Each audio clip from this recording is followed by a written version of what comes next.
All right, people. I think we are back. We are back. All right, we managed to fix this. Oh,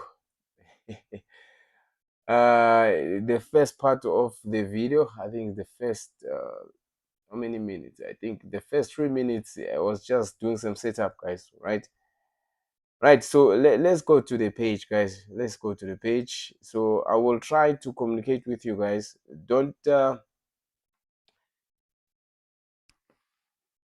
Don't be afraid, guys. Comment on the comment section. Make sure that you alert me if you don't understand or if you don't see. As we started here, it was not visible, guys. I almost changed the link for this live stream, but it seems like now it's working, right? I was disturbed by the network, guys. But anyway, is everyone able to hear the audio? Because I cannot really check whether I'm audible or not. Can you comment on the comment, guys, on the live chat? Can you comment if you can hear me? I really appreciate that, guys. I would really appreciate that if you comment. All right?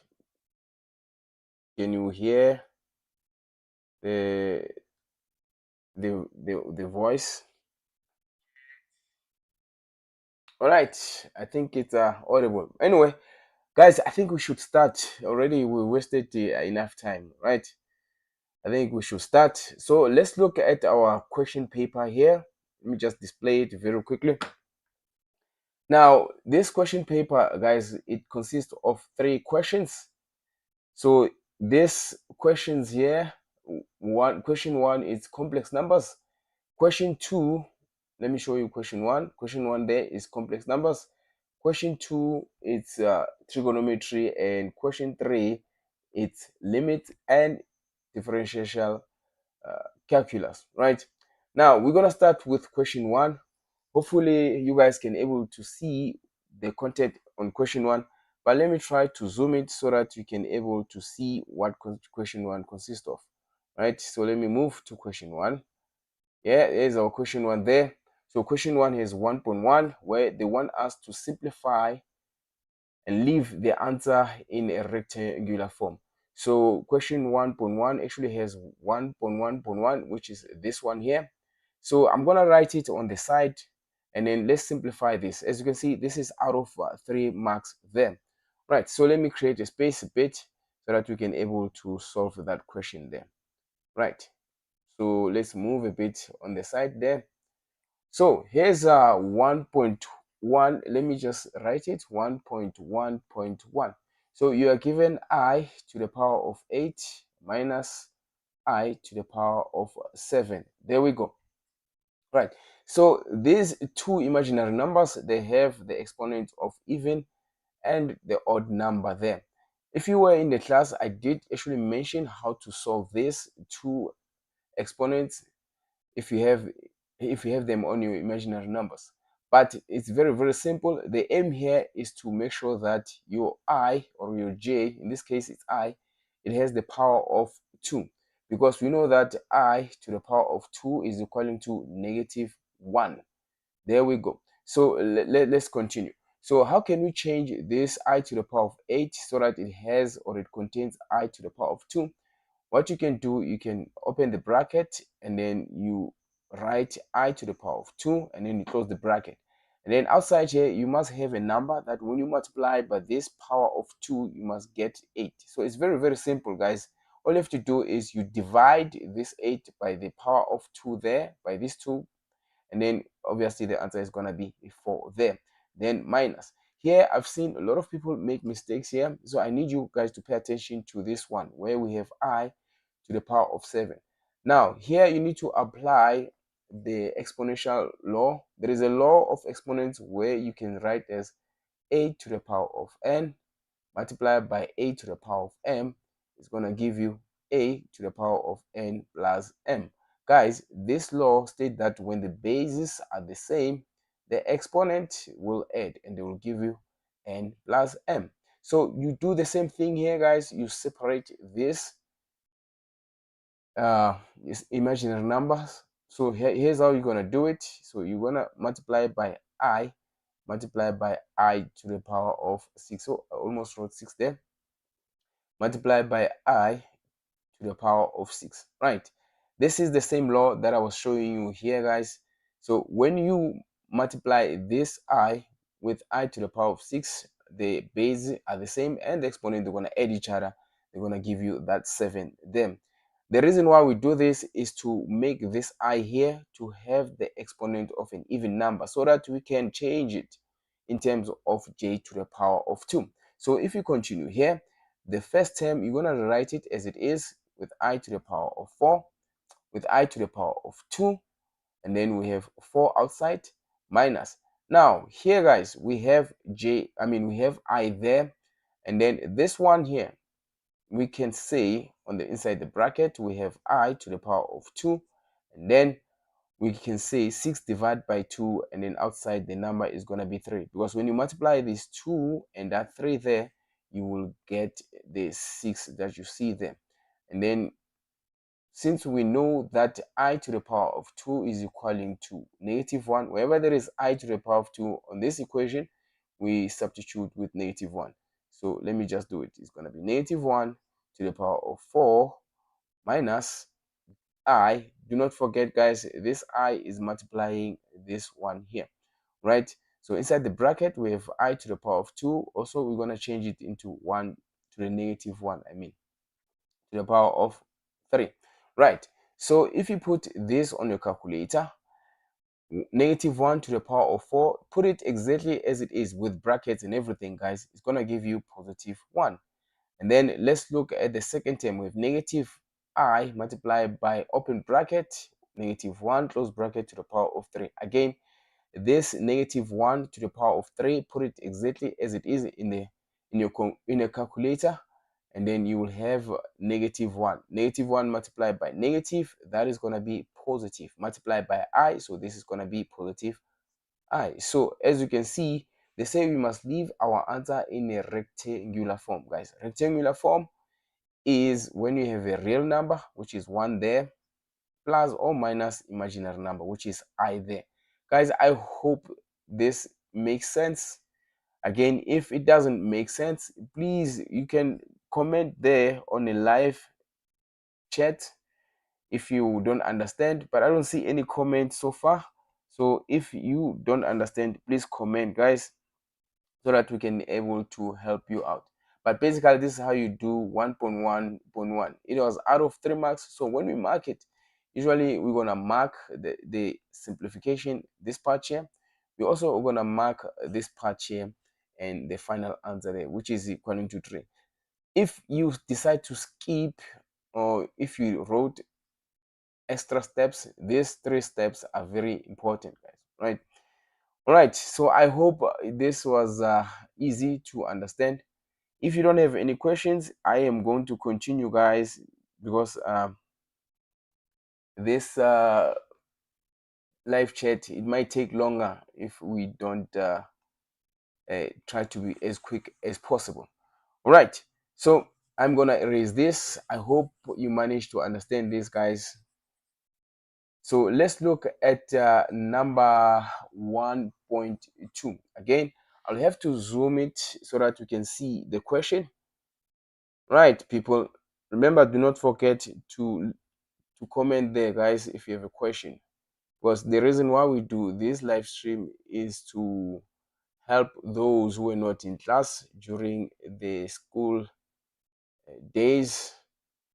So comment there, guys, right? Comment. If you can't comment, it means you need to create, or you need to sign up with YouTube, in fact with Google. If you need to log in using your Gmail, and then you can able to comment. If you haven't logged in, then yeah, you won't able to comment, guys. All right, let's look at 1.2. Now 1.2, we are given Z1, which is 5 minus 3i. I hope you can see here, guys. And then we're given Z2, which is equaling to -3 plus 4i, and Z3, which is just I. Now we are being told that we must calculate Z1 plus bar Z2. So when you see bar like that on top of Z, this means that it's a conjugate. So they want us to add these two and divide by z3, and they want us to leave the answer in a polar form. So all this is out of 5 marks, guys, right? So let me just explain the conjugate. The conjugate, guys, especially for z2, is going to be -3, and then you change the sign of the imaginary number, you make it negative, then I, -4i. As you can see, z2 is -3 plus 4i, and then z2, the conjugate of z2 is going to be -3, -4i. Remember, when we change or when we write the conjugate of the complex number, we only change the sign of the imaginary number, right? Because z2 is actually -3 plus 4i. So the conjugate, you change the sign there. I hope you guys managed to understand this. But if you were in class, you know what is the meaning of conjugate and how do we actually write it. So I'm gonna create a space here, guys, so that we can able to solve this problem. Let me zoom down a bit so that we can have space. This one is one of the longest question on question 1. So I hope you will be able to follow. Right, so let's rewrite the question. So first of all, we have z total, which is equaling to z1 plus the conjugate of z2. Remember, when you see the bar there on top of z, that means it's a conjugate. All divide by z3, right? Now, all you have to do here, guys, is to just change or substitute these complex numbers. So let's do it. Okay. So someone said I must zoom a little bit more. Okay, let me see. Can you see the writing? Because I zoom out and zoom in, especially when I read the question, I will zoom in so that you can able to see. When I write, I will zoom out so that we can have space, but you can able to see the writing, guys. Okay, so I will zoom whenever we read or analyze the question, right? So let me just continue with this one. Right, so let's continue, guys. So we have well, we have to substitute z1 there. So z1, we know that it's 5 minus 3i, right? Let's just put it inside the bracket. It's simpler that way. And then z2, we are going to write its conjugate. Remember, the conjugate is going to be -3 minus 4i, close bracket. All this is divided by z3, or z3, which is just I there. Right, so let's solve this. Now, let's remove the brackets first. So if you remove the brackets here, the first complex number is just going to be 5 minus 3i. And then the second complex number is going to be -3 minus 4i. All these are divided by I. Okay. Now, let's look at our numerator there. Our numerator, we have real number and another real number there. So these, they will be like terms. Guys, when you're dealing with complex numbers in a rectangular form, like terms are real numbers and imaginary numbers. So as you can see, we have -3i there and -4i's.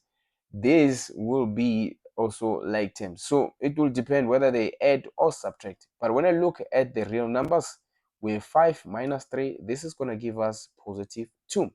All right, so let's look at the imaginary numbers. We have -3i minus 4i. This will give us -7i.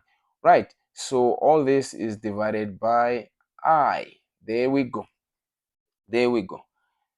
All right, so let's continue, guys. Now that we have the complex numbers like this, they are more like dividing. Now remember, if you were in class, I did mention that whenever you have an imaginary number on the denominator, you need to simplify it further, right? If it's an imaginary number on the denominator, and also if it's a complex number in a rectangular form in the denominator, you need to simplify it, but it's very, very simple. You just have to multiply by the conjugate. So basically what you're doing here, you're rationalizing. So if we multiply by the conjugate of I, it's going to be -1 divided by -1. Make sure that it's -1 divided, I'm sorry guys, it's going to be -I, not -1. Excuse me for that. Make sure that it's -I divided by -I, because this on its own is going to give us 1, but at the same time -I is the conjugate of I there, right? So I hope you understand this. Just in case you don't know how to do this and you're not in class, I've already made videos on this, guys. You can go to the playlist of this channel and seek for the playlist that is written complex numbers. I've made videos from the beginning of the chapter to the end, so you can watch those videos in a sequence order, really, if you don't understand. Right, so let's continue. So let's multiply the numerators there. We have 2 multiplied by -I. This here is going to give us -2I, right? And we have -7I multiply by -I. So this is going to give us +7I squared. All right, so we divide there. On the denominator, we also want to multiply this +I here with that -I there, and that is going to give us -I squared. All right, people, so I will create space again so that you can able to solve this within the same space. Okay.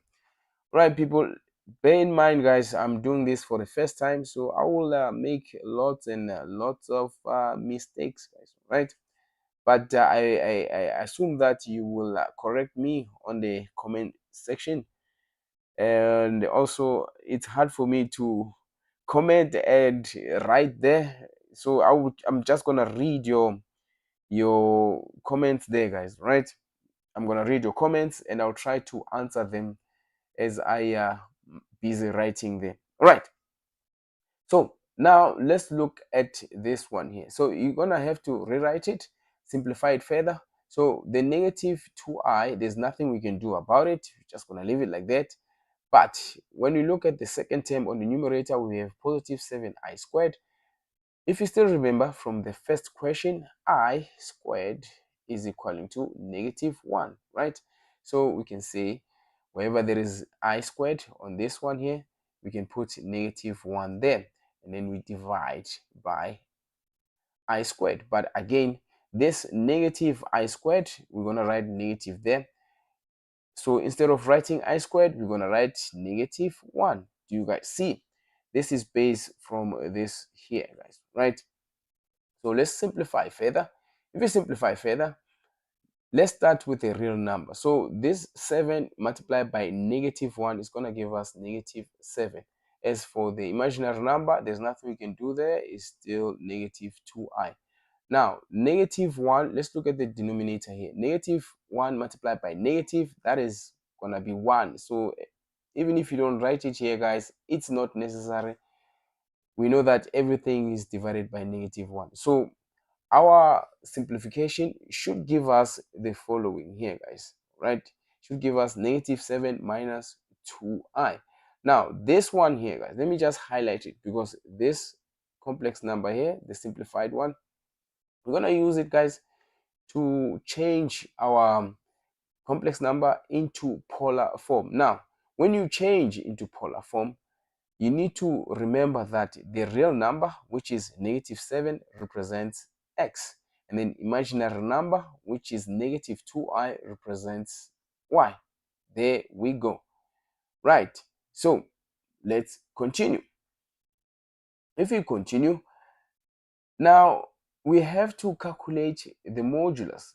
Whenever we change from rectangular form, which is this form here, to imaginary form, we need to calculate the modulus, guys, right? Modulus, right? And the argument, but we'll get to that later. Let me just underline this. So far, guys, are we still okay? Positive denominator. Someone said they're lost on the positive denominator. All right, so let me just explain there. Look, I will highlight with the red color here, guys. Okay, look, we have this I here on this step, which is Z3. From the question, let's go to the question. From the question, I will zoom again. Oh, let's zoom. Here's our question here.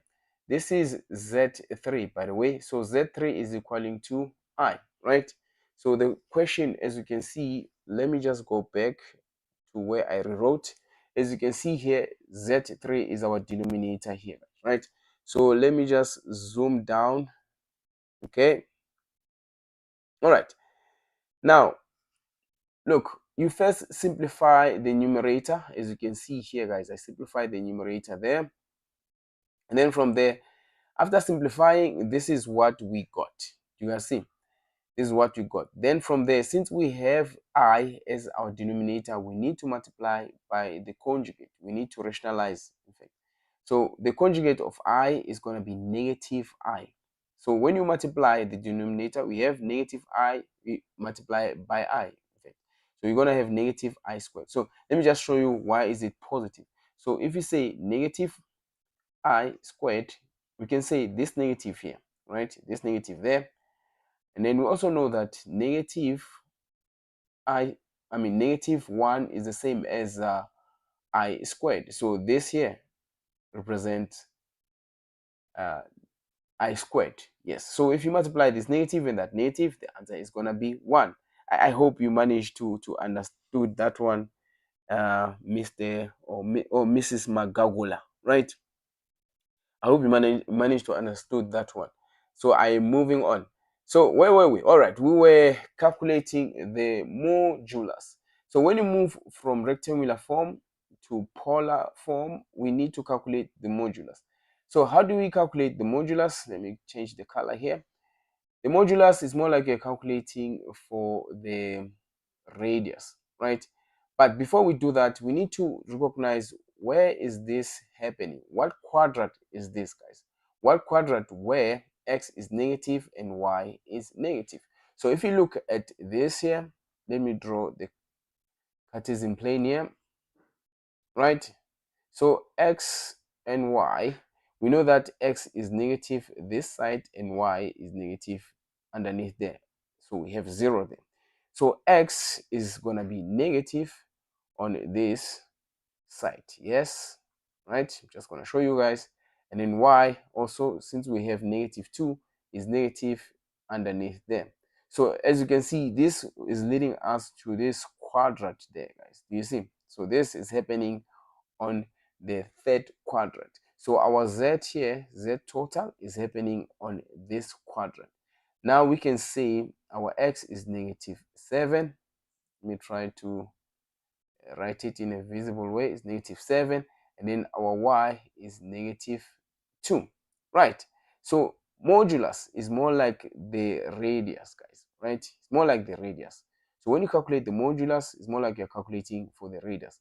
Right. And the argument is more like you're calculating for the angle there. So let's continue. I hope you can able to understand here, because when we calculate the argument, in most cases, they want the answer with a positive argument.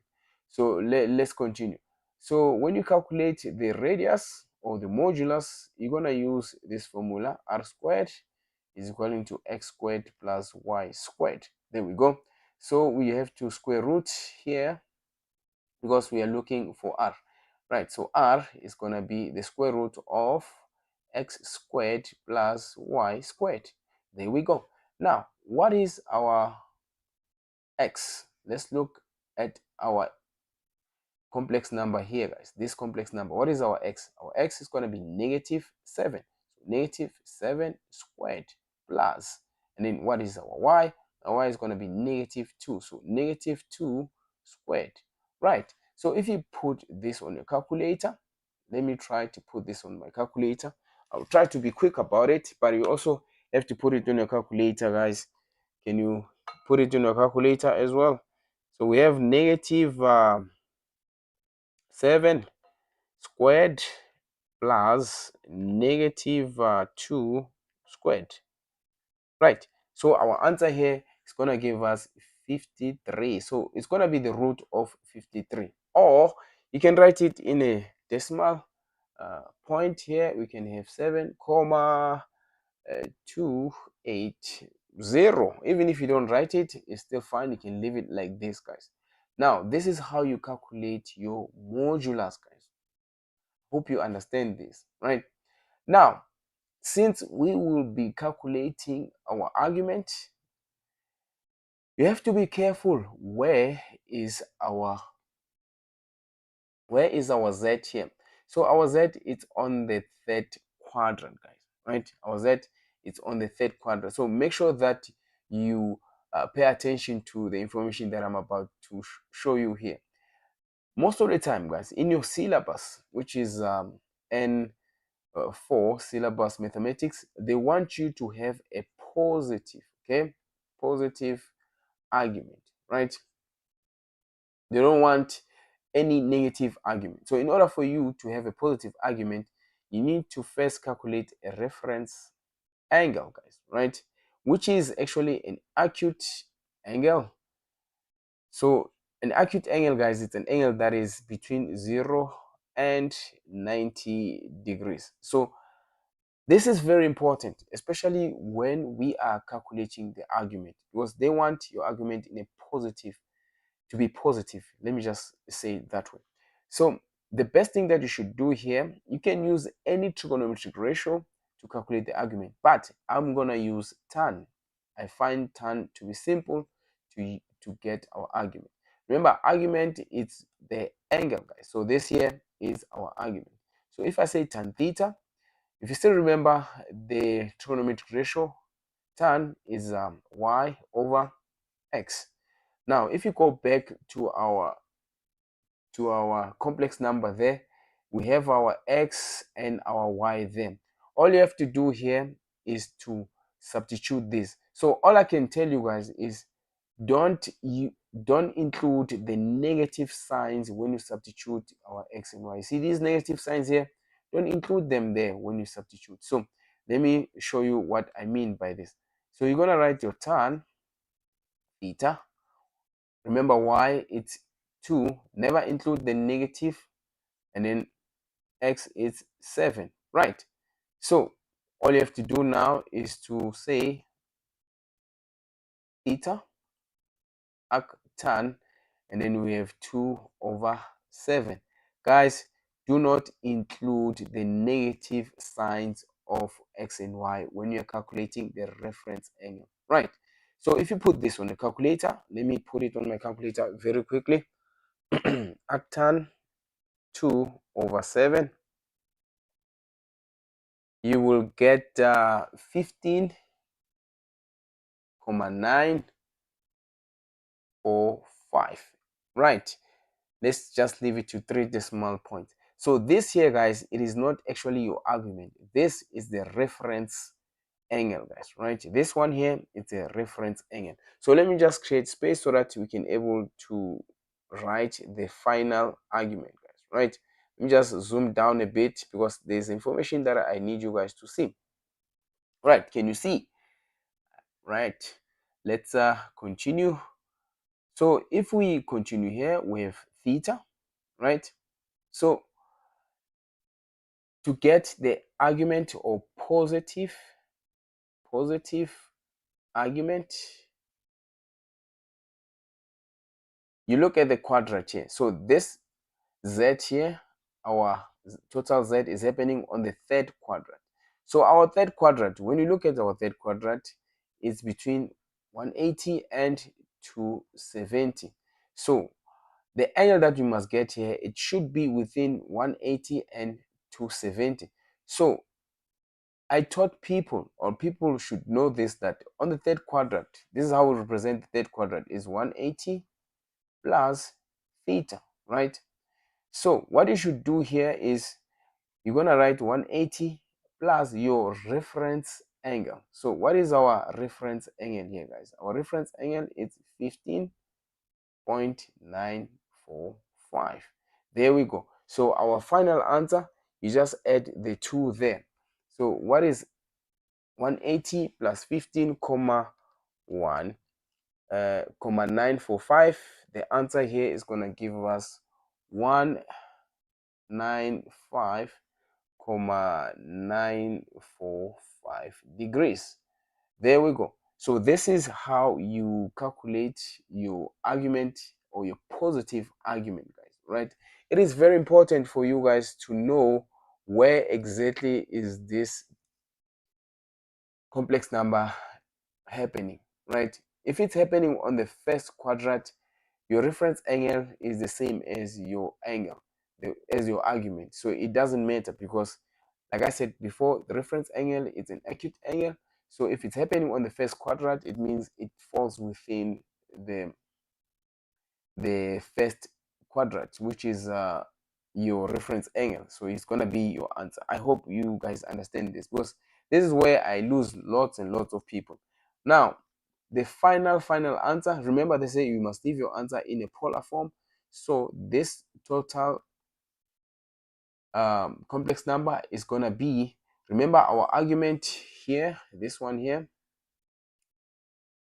I mean our modulus, this one here that I'm highlighting there, guys, is gonna be root 53, and then you write polar, and then you write the angle there, which is 195,945 degrees. There we go. So this is your final answer. Another way of writing this, you can write as z total. You can write root 53, then you write 6, and then you write the angle 195,945 degrees, guys, right? So both these are actually polar form, just in case you didn't know. Some of you may write the other form or notation, which is the same as the following. You can say root 53, and then open bracket cos, and then you write 195,945 degrees plus I sine 195 comma, create more space, comma 945 degrees. There we go. This is another notation for polar. Guys, polar has 3 notations that we are actually supposed to know in this level. All right, people. So this is our final answer. As you can see, it was a bit long, but yes, you're supposed to do it this way. If you practice enough, guys, it won't be that long. So as you can see, this here, it's out of 5 marks. So when we mark here, guys, we're gonna mark, let me just show you very quickly. We're gonna mark this part here where you manage to simplify the whole problem here, this part here. Let me mark it there. And then we also gonna mark the part here, the final total complex number after simplifying, because here you need to use your conjugate. So we mark that, and also we're gonna mark your modulus, and we're gonna mark your positive argument, and the last one, obviously, we're gonna mark your final answer in a polar form, which is one of these two, right? So yes, it does take time, but you need to know how to do this. Sometimes we ask question separately. Sometimes we ask you to calculate this one here separately as maybe question 1.1.1.1, and then we ask you to calculate the modulus on the second question, and then we ask you to calculate the positive argument maybe on the third question, and on the fourth question we ask you to write it in a polar form. So on this question paper, we didn't separate the questions, guys. Right, so we are done with this one, guys. If you have questions, ask questions. If you can comment on the super chat, guys, it is because you are not logged in on your Google account. So you must log in using your Gmail so that you can able to comment or like or dislike if you don't like what I'm doing here. But anyway, people, this question paper, it was one of the question papers that we did in 2000 and 2023. The format, it doesn't change that much. It changes a little, guys. So let me just erase here so that we can do the last question on question 1. Right. Okay, people. There's a question here. Can you say 270 minus? All right. I would advise you to use 270 minus. If you use 270 minus or 90 plus or minus, you have to minus with the co-ratio of that angle there, which we got, I think it was 15 comma something. So I wouldn't advise you to do that. Rather use the 180 plus 180 minus, and also the what is this, the 360 plus or 360 minus, guys. I wouldn't advise you to use the what is it, 90 plus 90 minus and 270 plus 270 minus. Don't use that one. It's tricky. Okay, you need to know your co-ratios, guys, right? Which are very, very tricky, but you can use it, but I wouldn't advise you to do it unless you really know your story, by the way. All right, let's look at 1.3. Right, so 1.3, I'm gonna zoom it for a person who said they couldn't see. I'm gonna zoom the question, guys. All right, so here's our 1.3. Our 1.3 here, we have the following. They want us to solve for x and y. This is more like a simultaneous equation. You solve for x and y, but then we are having complex numbers here, guys, right? So as you can see here, I'm highlighting the question that we have here. So I'm gonna rewrite it on the left. I have to zoom it down so that we can have the space here. Okay, so let me just zoom it down very quickly, and then we solve that problem. Right, right, people. Let me know if I'm not audible, because I did some tests earlier on. If you're able to saw the test, I was busy doing some tests on how to do live stream, guys. And some people, I think few people managed to watch the videos. I thought it was not live, and they saw it, and it was blank. So I was busy trying some stuff here, guys, right? So let's get back to the question. So the question, it says solve for x and y. So here's our equation. We have x minus y. This time around we don't use I, we use j, minus 8j plus x. Oh, let me just write nice x j plus y. All this is equaling to 4, right? So they want you to solve for x and y for this equation here.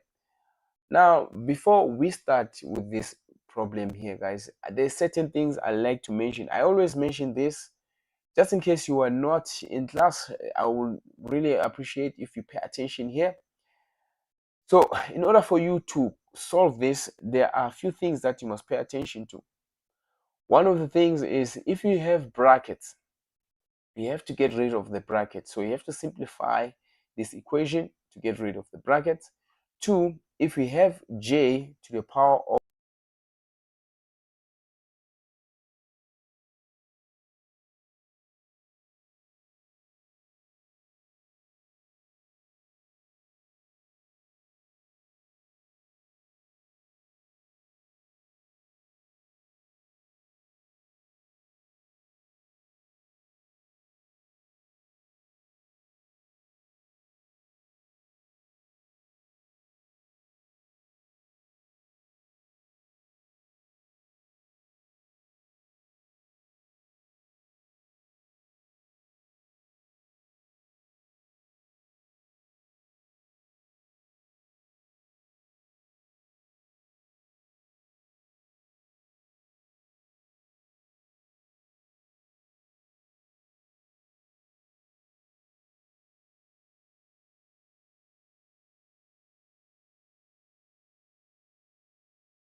Alright guys, am I audible now?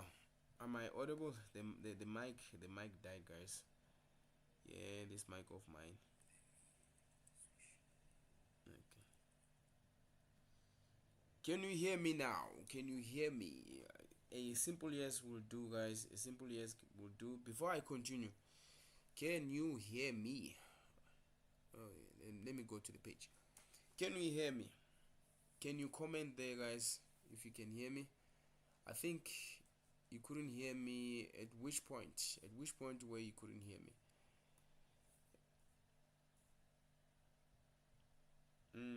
Yes, you are.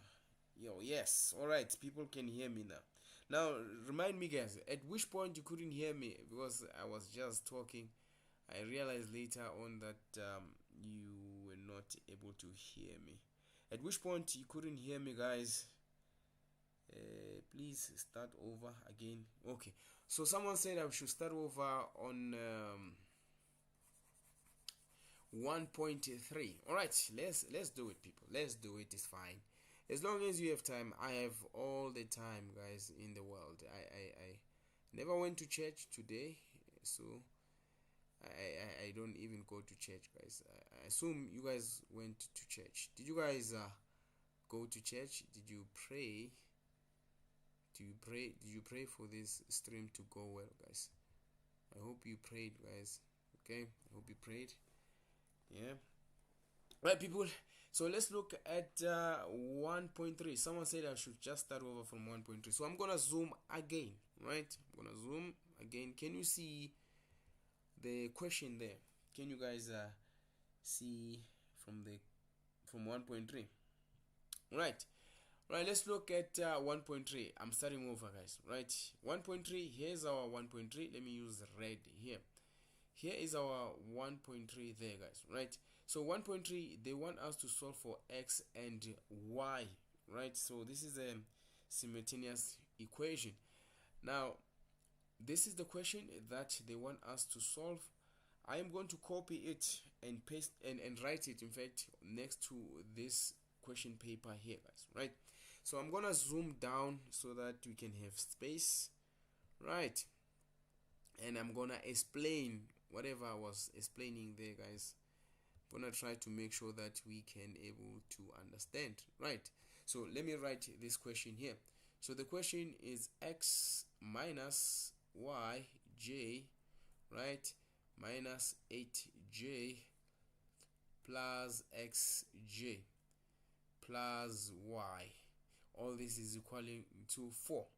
Okay, before we start, by the way, I like to inform you guys, sometimes instead of using I for imaginary, we use J, guys. Right, we use J. As you can see, this question here, it has J. Right, so let me explain something before we simplify or before we solve for x and y on this question here. Right, so what you should know here, guys, is before you solve for x and y, if you do have some fractions on the equation, you have to get rid of this of those fractions. Right, and then if you do have some brackets, you also need to get rid of the brackets. And if you do have j to the power of 2 and above, if you have j to the power of 2 or I to the power of 2 and above, you need to simplify it further, just like we did with our first equation there. Right, and then the last part whereby most people get lost, then when you have like terms, you need to add them and subtract them if that is the case. Right, but just make sure that you only do those ones on each side. Never transpose any term here. Right, so let's look at our equation here. First of all, we don't have fractions, so this equation, when it comes to fractions, we are fine. We don't have brackets, so we don't have to worry about that. Our j's, which is represent imaginary number, they are not having the power of 2 and above, they are fine. Now it's time for us to look for the like terms. Do we have like terms here? Now let's look at x here. X, which is the first term, it's a real number, but we don't have any other real number that has x here. We do have x to the we do have xj, which is an imaginary number. They are not like terms, guys. These ones, let me just highlight them. This x and this xj, they are not like terms, because the other one is x for real number and this one here is x for imaginary number. Do not confuse the two. Same with y there. We have y, which is imaginary number, and we also have this y here, which is a real number. They are not like terms, guys. So I hope you can able to see the difference here. So the next step here, if you don't have like terms, it's grouping. So let's do the grouping. Let me see. All right, yes, you prayed. That's good, man. Mr. Is it Mr. or Mrs.? Well, your name is understand it for you. Yeah, understand it, it's for you. So yeah, Mrs. or Mr. It's what understand it is for you. He did not pray. Your name is very confusing. I'm just gonna call you understand, man. Right? Shall I call you understand? Right? So it's a good thing you prayed. That's why our stream is doing so well now. All right, let's go back, guys. Let's go back. So you have to group like this. You take the real numbers, right, on the left hand side. So the left hand side is this side here. The left hand side is this side. Stop here where there is an equaling side. So you stop there. So you take only the real numbers, you write them under this word real, right? So this indicates that you're only writing the real numbers. So the first term here, it does not have j, so it is a real number. You write x. The second term, which is negative yj, it's an imaginary number because it has j. The third term, which is negative 8j, it is an imaginary number. You don't write it, you skip it. The fourth term, we have plus xj, which is also an imaginary number because it is j. But the last term on the left hand side, which is y, it does not have j, so we write it. It's going to be plus y. So now that we are done with the left hand side, we say equaling sign, since we have equaling sign there. And then we look on the right hand side. On the right hand side, we only have 4, which is a real number, so it does fall under the real numbers, right? So this here, guys, comes as our equation 1, right? Now let's look for imaginary numbers. So we're just gonna group the imaginary numbers. Don't write the full word here, guys. Im is okay, or you can write imaginary, it's fine. So under imaginary numbers, we only gonna take the coefficient of imaginary numbers from our original equation here. So what is the coefficient, or what are the coefficient of the imaginary number on our left hand side? Obviously x is not, because it's part of the real number, but we have negative yj there, so we're gonna write this negative y. We only take the coefficient, we leave the j there, or I, right? So the next one here, we have negative 8j. We're gonna write it because it's part of imaginary numbers. Remember, this is grouping, guys, so we're gonna just write negative 8, right? So we have also plus xj, so this is also imaginary number. We're gonna write it as plus 8, or plus x, by the way, not 8. And then the last one here, we have plus y. It is not imaginary number because it does not have j there. So we are done with the left hand side. We say equaling sign. On the right hand side, we do not have the imaginary number, so this is going to be equaling to 0. As you can see here, we don't have imaginary number, guys. Do you see? We don't have imaginary number there. Let me just erase that. We do not have imaginary numbers there, so it's going to be equaling to 0. I hope you guys can understand. All right, so let's continue, my good people. So this become equation 2. Now we can simplify equation 2 by making this x subject of the formula. So we have to transpose negative y and negative 8 to the right hand side. So if we say x is equaling to Now if you take this negative y to the right hand side, it's going to be positive, and then we also transpose this negative 8 to the right hand side, it's going to be negative 8. So this equation 2 now, it is simplified, is equaling to x is equaling to y plus 8. So when we have this, we can start using substitution. We can substitute, you can say substitute equation 2 into equation 1, right? So what we're going to do is wherever there is x, we're going to substitute with equation 2. Let me just show you guys. Wherever there is x on equation 1, we're going to put all of this. So let me just do it very quickly. Oh, let's change the colors here.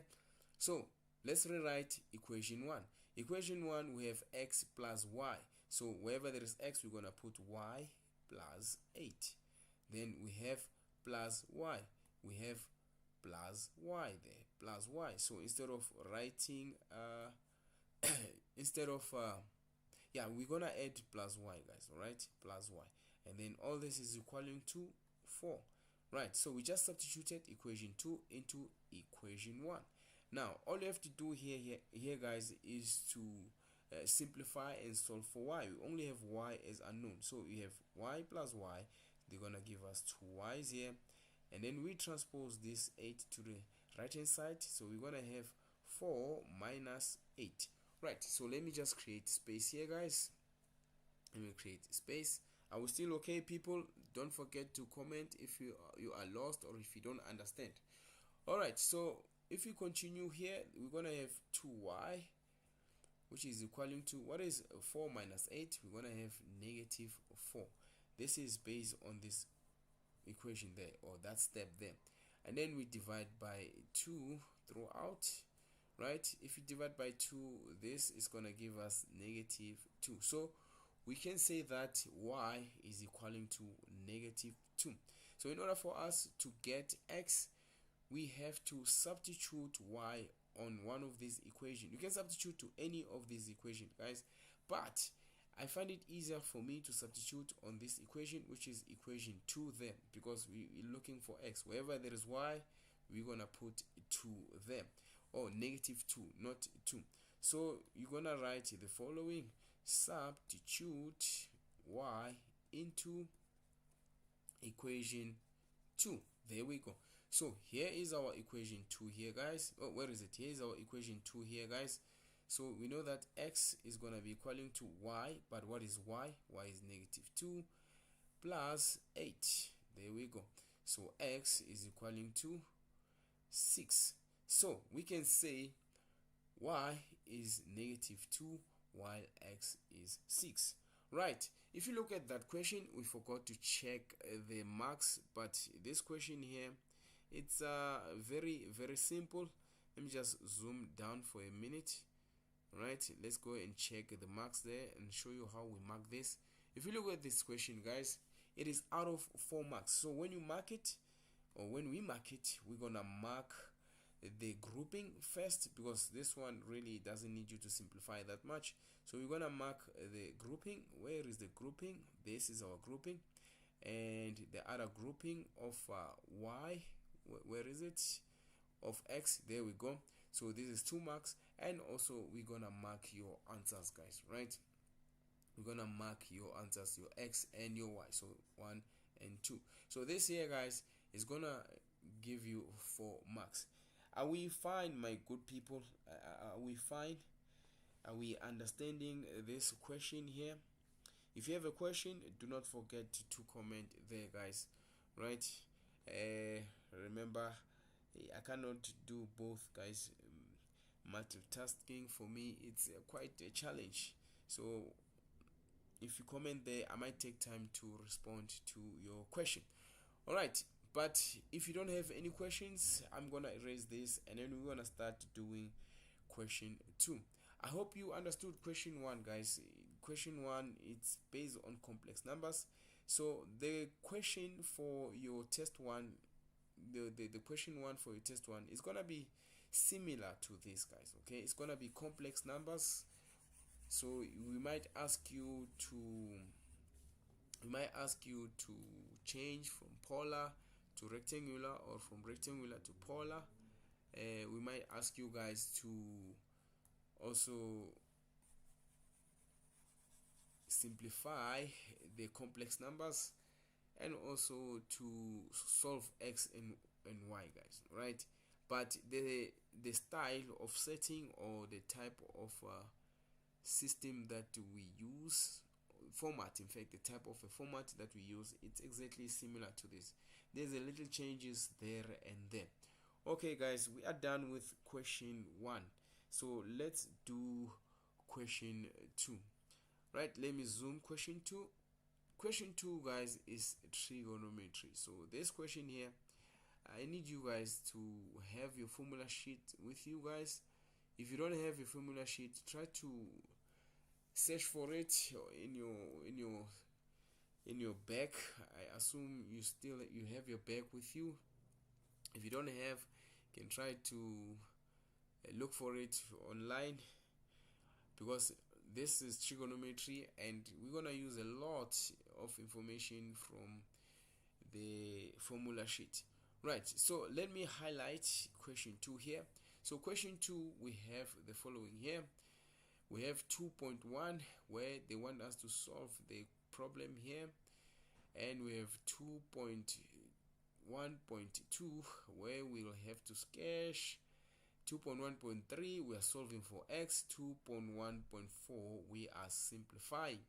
Again, the standard or the format of question of test 1, it's similar, guys. I'm not saying it's gonna be the same, but very, very similar. All right, so far are we still okay, people? I don't see any comments here. Are we still connected? Is the network working fine?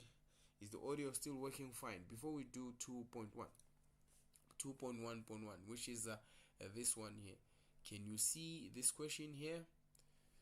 Can you guys see this question? Right.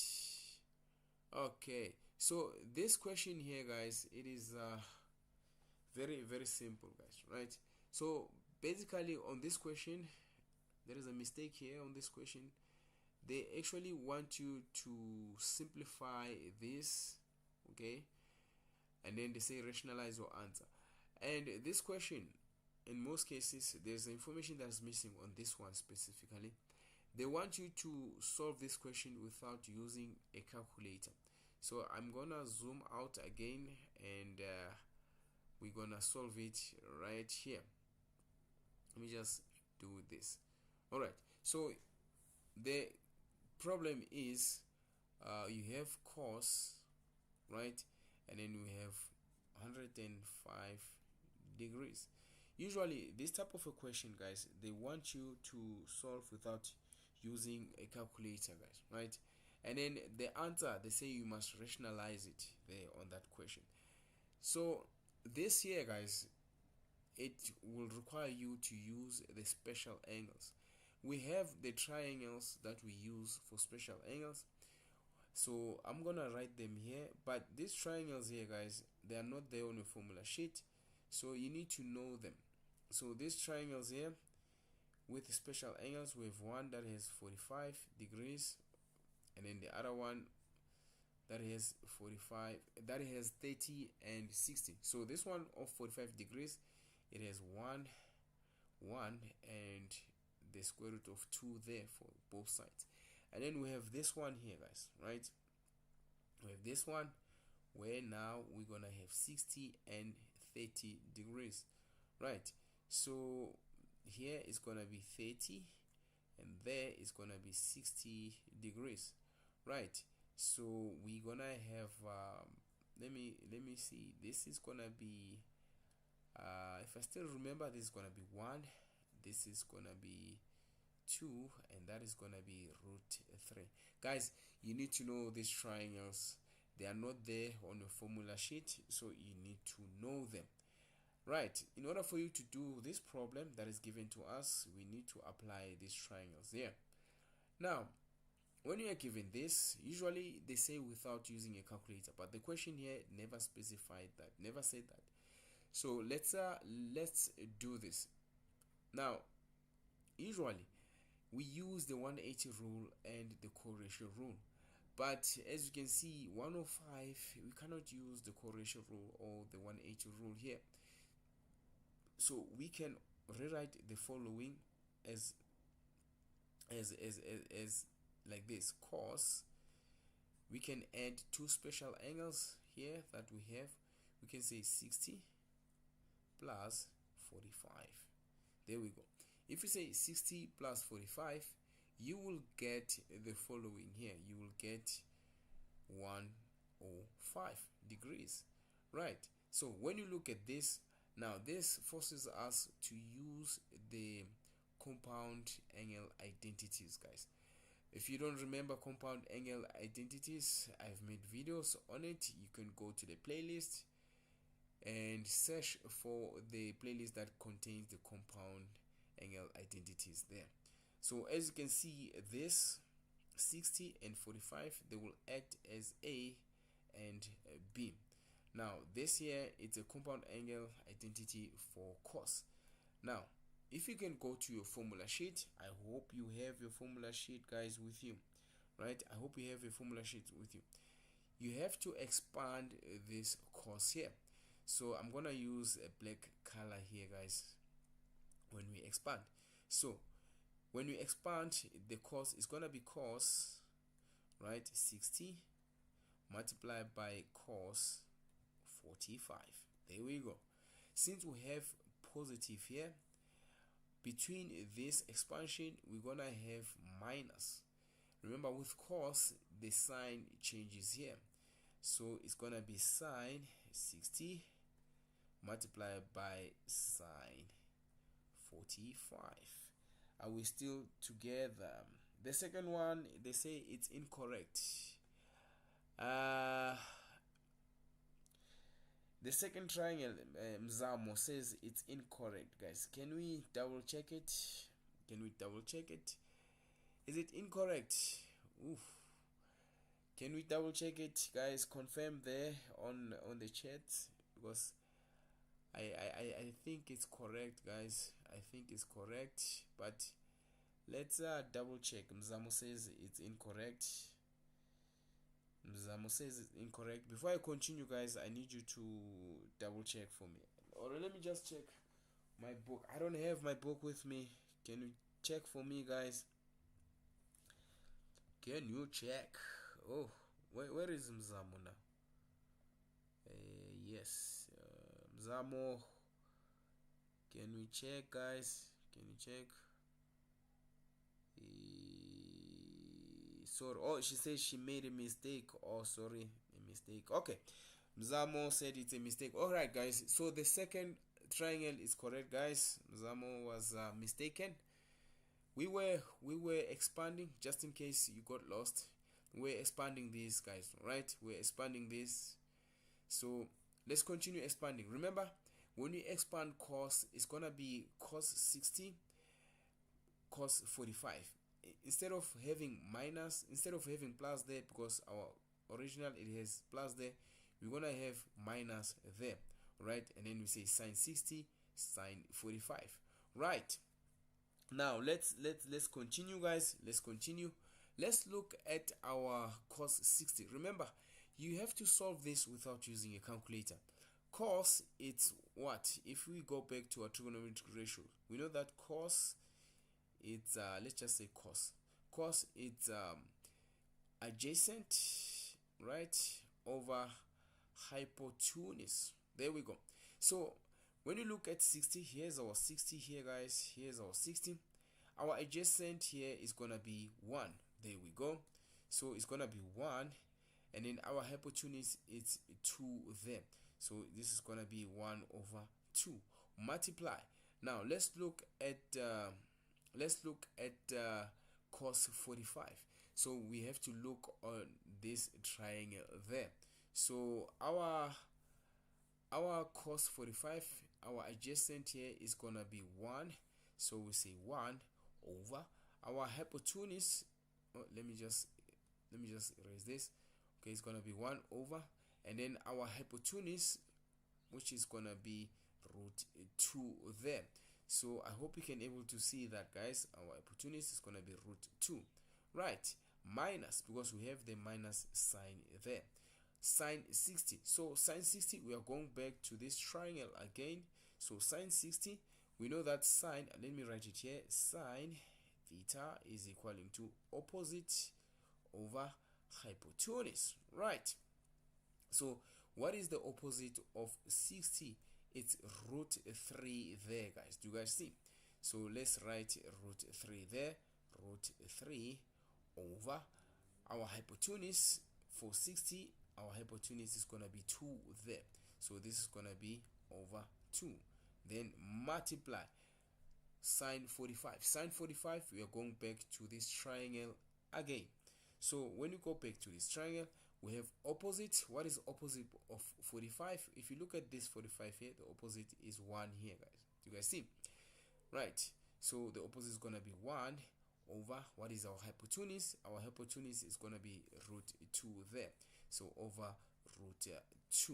There we go. So you must be able to write this without using a calculator, guys. Right? Let's do this without using a calculator, because that's what we will be asking you. And we can able to see if you're using a calculator, guys, because if you're using a calculator, you won't have root 1, you won't have 1 over root 2, guys, right? Your calculator doesn't allow this. You'll be having root 2 over 2, and by that we will see that you are using a calculator. So rather use these triangles here. So let's look at the first term here. We have 1 multiplied by 1 on the numerator. This one here and that one here, they will multiply each other. So you're gonna have 1 on the numerator there. But on the denominator, we're gonna have 1. We're gonna have 2 multiplied by root 2 there. So you're gonna have 2 root 2. There we go. I'm trying to be as quick as I can, but at the same time I want you guys to able to follow, because my cursor doesn't show there on the screen. So minus. Now let's look at the numerator of the second term there. We have root 3 multiplied by 1. So this, they're gonna give us root 3 divide by. On the denominator, we have 2 multiplied by root 2. So these 2, they're gonna give us 2 root 2. There we go. So this here, guys, it's our simplified version of the first step there. So we need to simplify it further. So let me just create some space here, guys. Let me create some space. So since our denominator, if you look at these 2 terms here, they have the same denominator, which is root 2, which is 2 root 2. So we can write it as 2 root 2 there, right? So let's continue, guys. So we can write our numerator as 1 minus root 3, right? So when it's like this, guys, remember the question says you must rationalize your answer. Basically, when you rationalize, you want to get rid of this root 2 there. So what we must do here, we multiply by root 2 for the numerator, and also on the denominator we multiply by the same root 2. So this root 2, when you divide them, they're gonna give us 1. So it's more like we're multiplying by 1, but in terms of root 2 over root 2. So this here is what we call rationalizing. So you will multiply the numerators. You're gonna multiply 1 with root 2. You're gonna have root 2, and then you're gonna multiply this negative root 3 with root 2 there. You're gonna have negative root 6.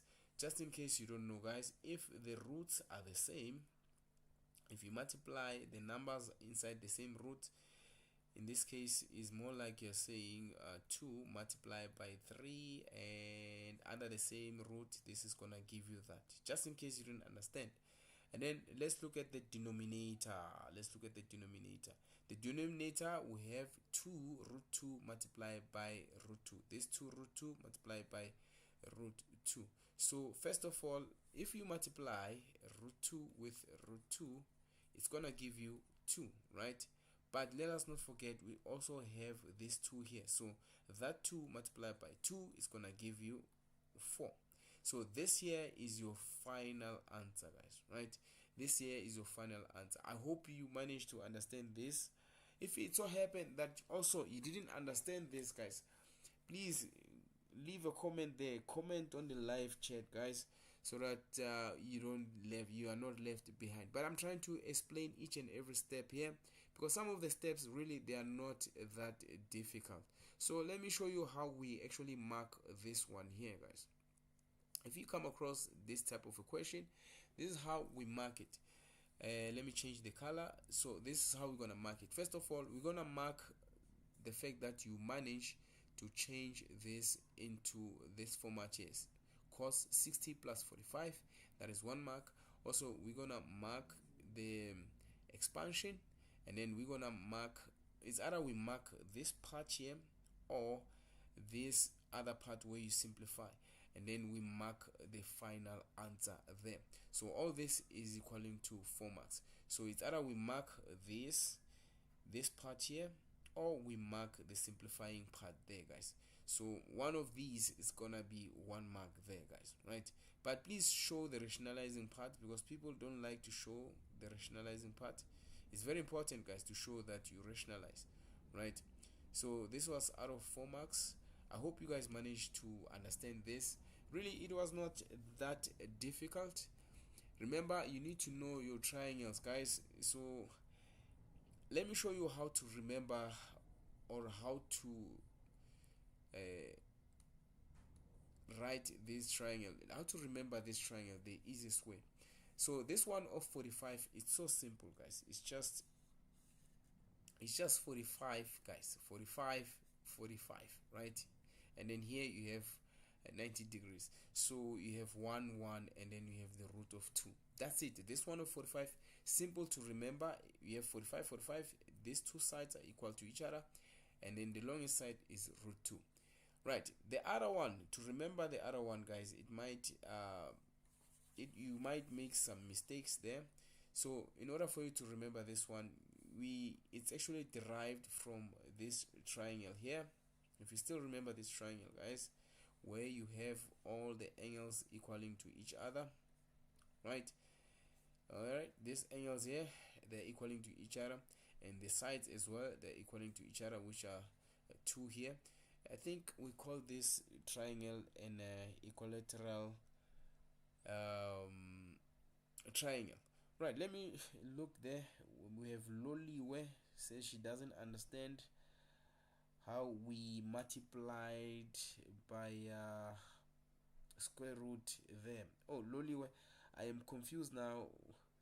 Are you saying the square root of 2? How did we multiply? Where? She said, I don't understand where you multiplied by the square root of 2. By the square root of 2. We are rationalizing, Loliwe. Let me just show you. Guys, we'll come back to this triangle. Loliwe, I assume you mean this, right? This part here, Loliwe, we are rationalizing, right? So what we did here, we multiply this one with the root of 2, right? This is gonna give us root of 2, and then we multiply this negative root 3 with the root of 2 again, and that is gave us negative root 6, right? Then we multiplied the root of 2 with 2 root of 2. So I made an example that if you multiply root 2 with root 2, you're gonna have the answer as 2 there. But let us not forget we have these 2 here.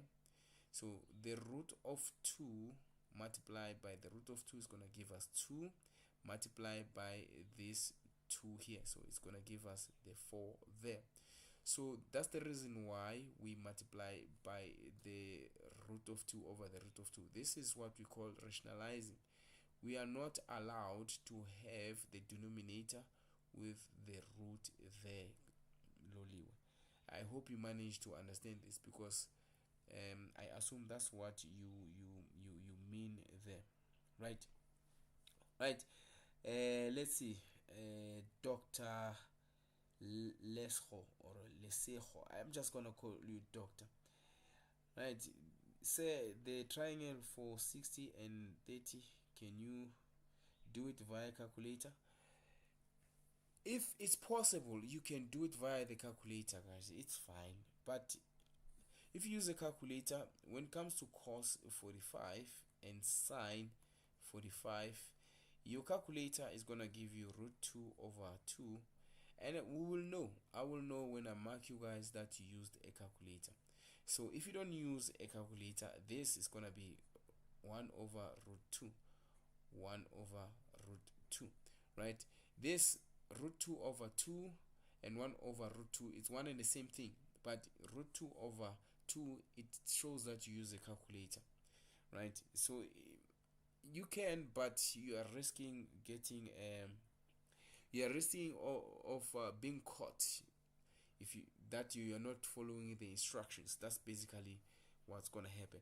But anyway, let's continue here, guys. If you want to remember this, like I said, you must know this triangle. I'm going back to this triangle, by the way. I'm explaining this. So if you half this triangle, let me half it, right? If I half this triangle here into half, right, first of all, this here is gonna become 1, and that is gonna be 1 2. We have right angle triangle. Do I see? Meaning our 60 here is no longer gonna be 60, it's gonna be 30, right? Let me just fix it very quickly. It's gonna be 30 and 30 there. Oh, we don't have space here, but this is gonna be 30 as well, right?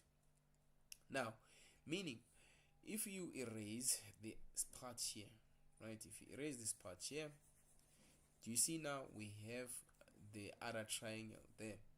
It will take you less than a minute to do this triangle. So in order for you to get the side here, you're just gonna use the Pythagoras theorem, guys, right?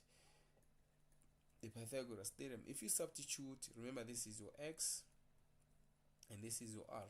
If you substitute these here to get y, remember this part here is y, you will get root of 3.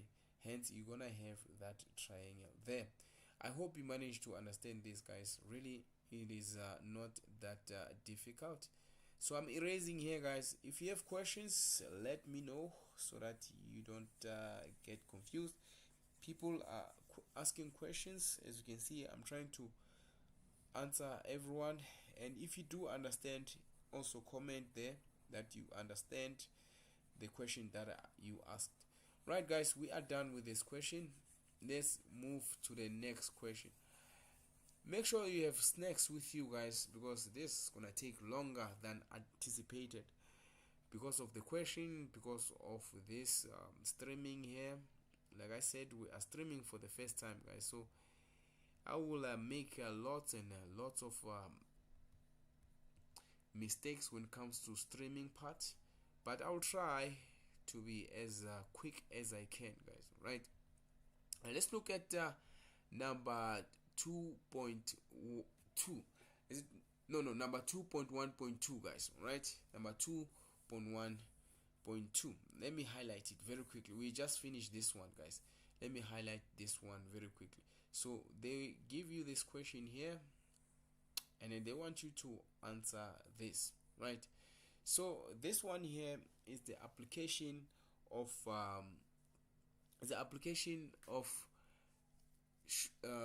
what is it? Half angles, double angles, identities, and also the trigonometric information that we did earlier at the beginning of this trimester. So let me read this question here very quickly. So the question goes like this. They say if cos A is our angle, by the way, is equaling to negative 3 over 5 and 0, it is less than or equaling to A, and A, it is less than or equaling to 180, comma, with an aid of sketch, they want you to calculate sine 2A, right? So basically what is happening here, they gave you the information that you need to calculate this problem here, right, with an aid of a sketch. So here, this information here where you have cos A, which is equaling to negative 3 over 5, and also this information here where we say a is actually greater or less than 0, but sorry, a is greater or equaling to 0 but less than or equaling to 180. It's actually a way of saying that a belongs to a certain quadrant, right? A should be on this quadrant. So I'm going to explain all this information very quickly, guys. So let me create a space so that we can able to explain this information. I hope you guys understand, because this question here can be tricky if you don't understand the question. Right, let's continue, guys. Let us continue. Make sure you have a formula sheet, guys. I cannot stress enough about this. Make sure you have your formula sheet before we finish with this question 2, which is trigonometry. Alright, and also make sure you have some snacks there, guys, because this is gonna take longer. While I'm busy explaining this, you are enjoying your snacks there, and you are sitting comfortable at your home there. Right, so let's look at this. So I'm gonna rewrite this question. Let me use black this time. So we have cos A, right? Remember, A is just an angle, which is equaling to -3/5, right? And another information that is given to us, they say 0 degrees, it's less than or equaling to A, which is our angle, but A, it's also less than or equaling to 180 degrees. So it means that, let me first start with this information here. This information means that wherever A is, it should be at the quadrant where it's greater than 0. So we have 90 there, we have 180 there, where it's greater than 0 and less than 180. So it means here A should be somewhere here on the first quadrant or the second quadrant. There we go. Or the second quadrant, guys. You guys see, A, in other words, A, it's greater than 0 but less than 180. Basically, this information, that's what it means there, guys. Right, now our A is supposed to be on the first or the second quadrant. Cannot go beyond these two quadrants here. Alright, now this information that is given to us here, we have cos A, which is -3/5. This here states that wherever A is, cos A is gonna be negative. So meaning cos is negative. This negative here state that between these two quadrants here, this negative here, between these two quadrants here, cos is negative. Now if you can look at these two quadrants, cos is positive on the first quadrant, so this doesn't apply. This information here, it doesn't apply where cos is negative. But on the second quadrant, cos is negative, because we know that cos is negative on the second quadrant and the third quadrant. But we're not gonna include the third quadrant because this information earlier just stated that our A cannot be greater than 180. So on the third quadrant, our angles are greater than 180. I hope you guys understand this. It can be very confusing. Do you understand this part here when I analyze this information? A comment will be appreciated, guys. If you do understand, please say yes. If you don't understand, please inform me so that I can re-explain this further. Right, let me just erase these parts here, guys. Let me just erase them very quickly. Right, now I'm gonna continue. If you guys don't say anything, I'm just gonna continue. I assume everyone understand. So it means now wherever we're gonna do our calculation is gonna happen on the second quadrant where cos is negative and A is greater than 0. Right, so what is cos? Just like our previous question there, we know that cos A is gonna be adjacent over hypotenuse, right?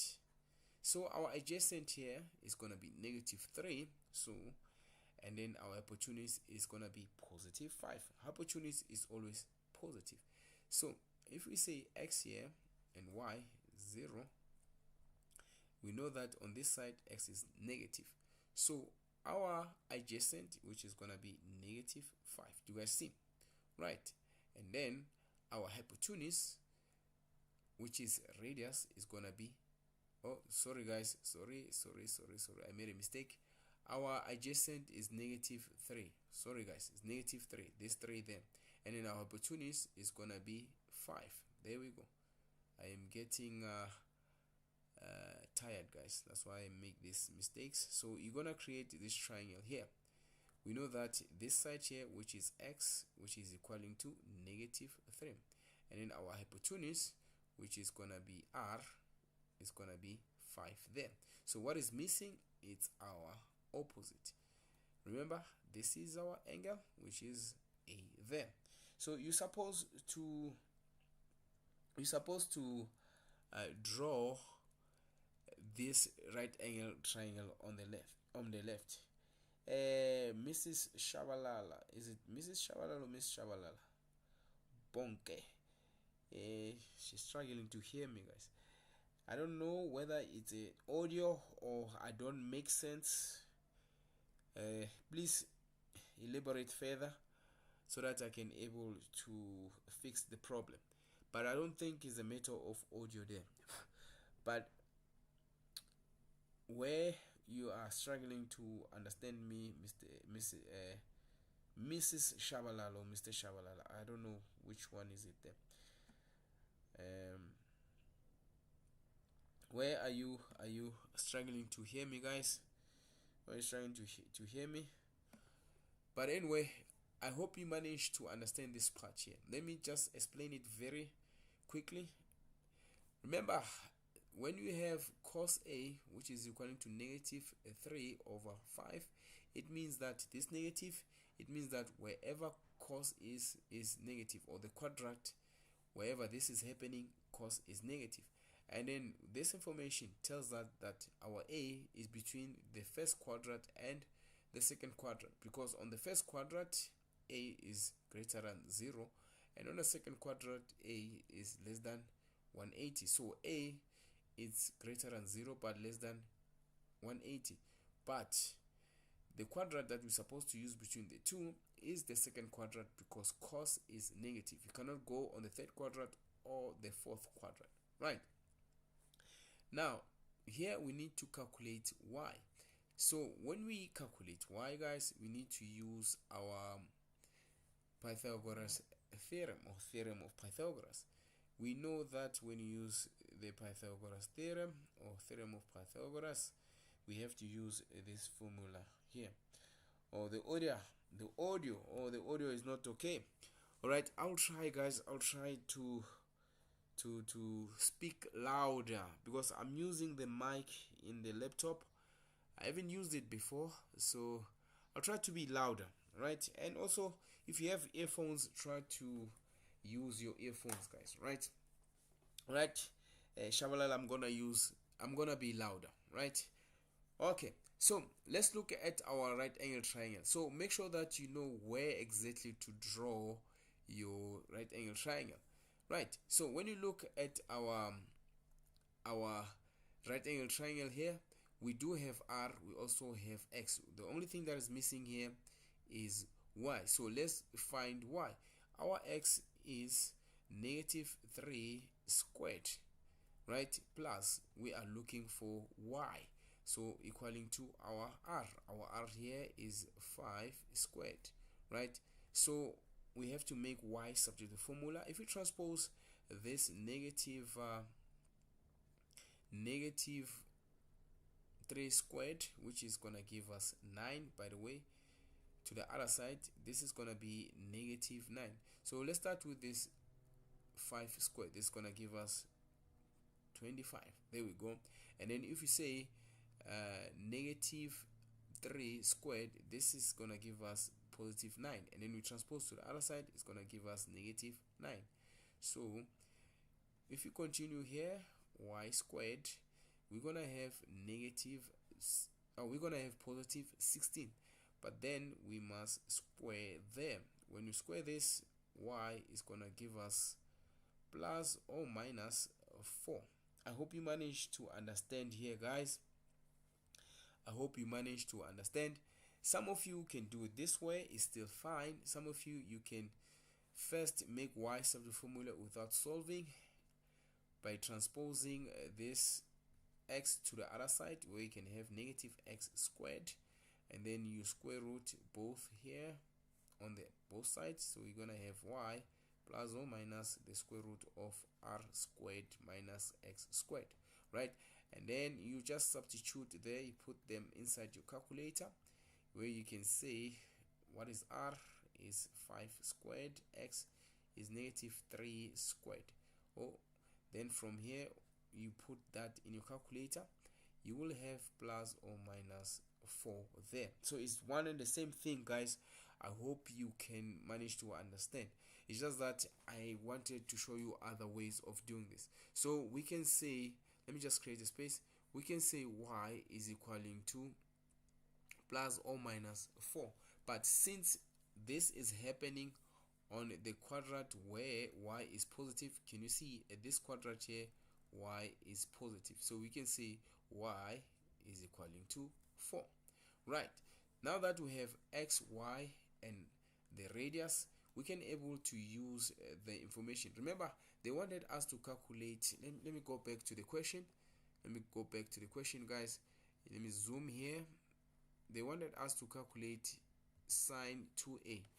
As you can see here, we have this question here. They wanted us to calculate sine 2a. So the reason why we manage, or the reason why we were supposed to calculate y, is because sine 2a, you cannot do it without using a calculator. So you need to first change it. So sine 2a, when you change this is a double angle identity, is the same as 2 sine a multiplied by cos a. Do you guys see? So that's the reason why we change this. We do have cos from the question, which is negative 3/5, but we don't have sine a. So in order for us to find sine a, we were supposed to have y there. So let's continue. So we have 2 there.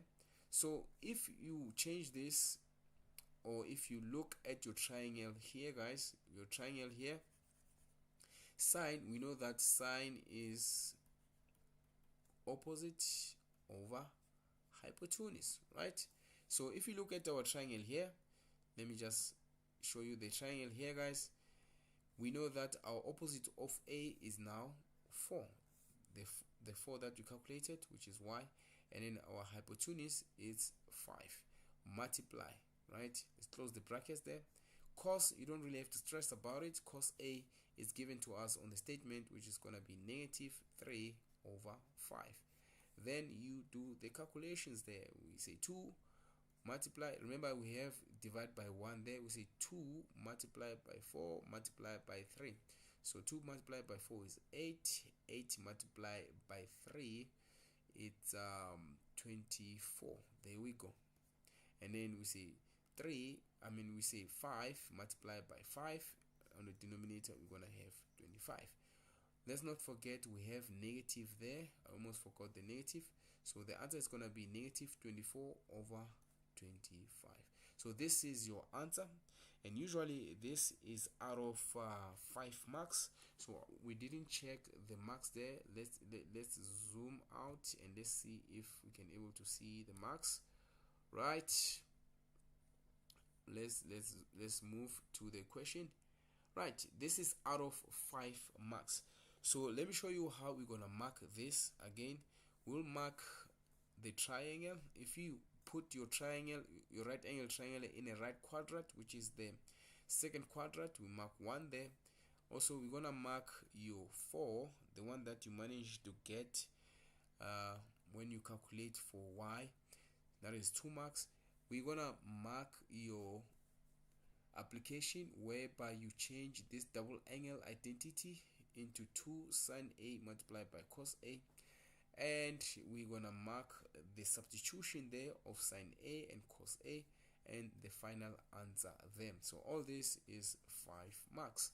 Guys, I hope you managed to understand this, because this quite took some time, guys, because I was explaining certain things here. I assume though, if you were in class, you will understand these things, guys, right? The reason why I go overboard explaining this, I have students here who are doing part-time, so understanding these things might take them some time. All right, people, it's all right. If you did understand, please, you can comment there that you understood. If you do not understand, do not forget to comment there before I erase there.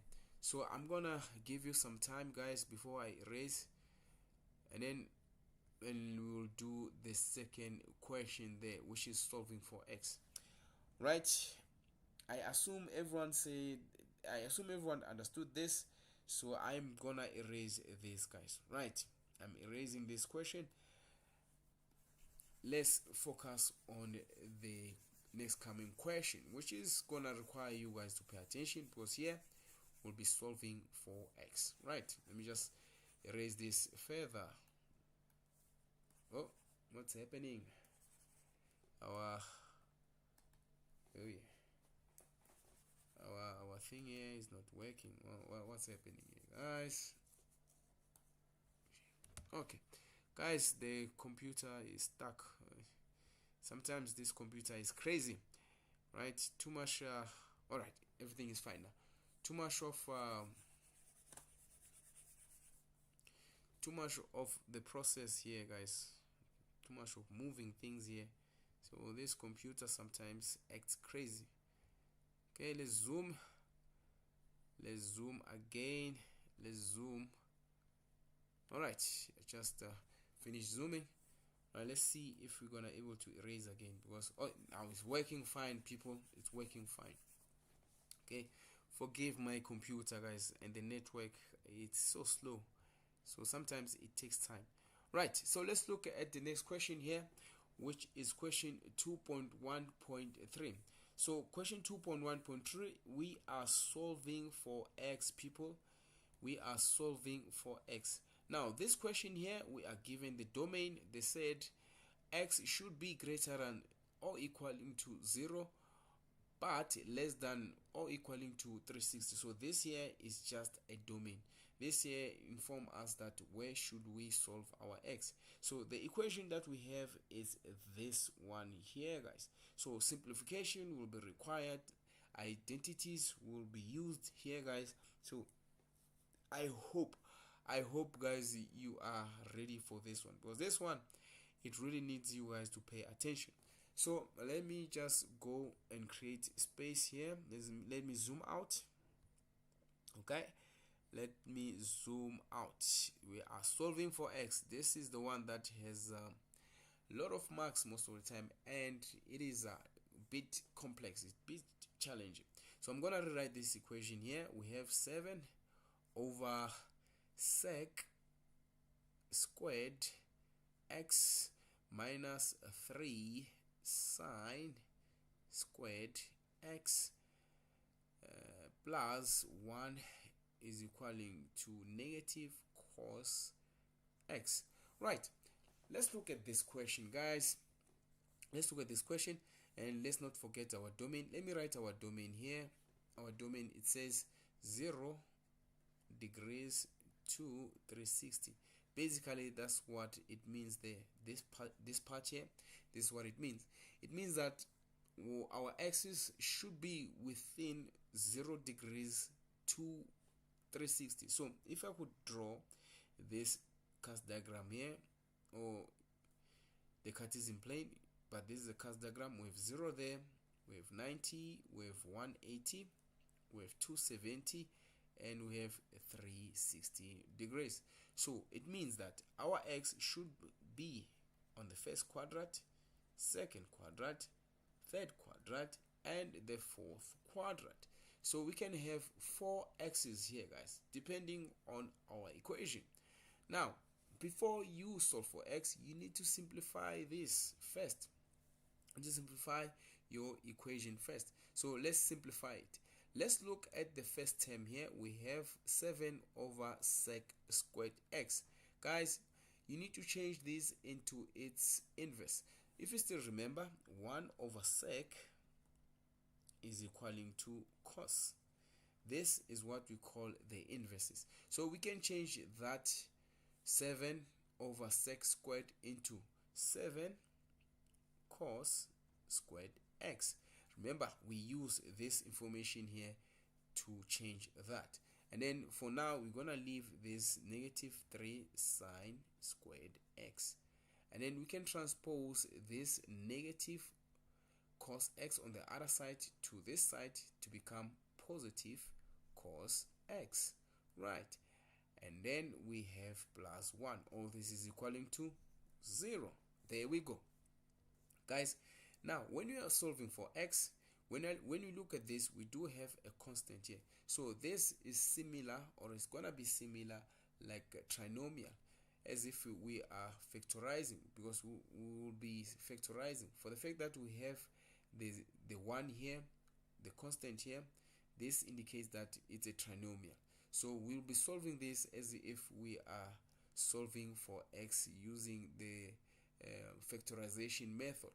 So before we continue though, we also need to change our trigonometric ratios. As you can see, we have cos there, we have cos there, but we also have sine there. So we need to change that sign in terms of cos. So in order for us to change that sign in terms of cos, you need to use the identity.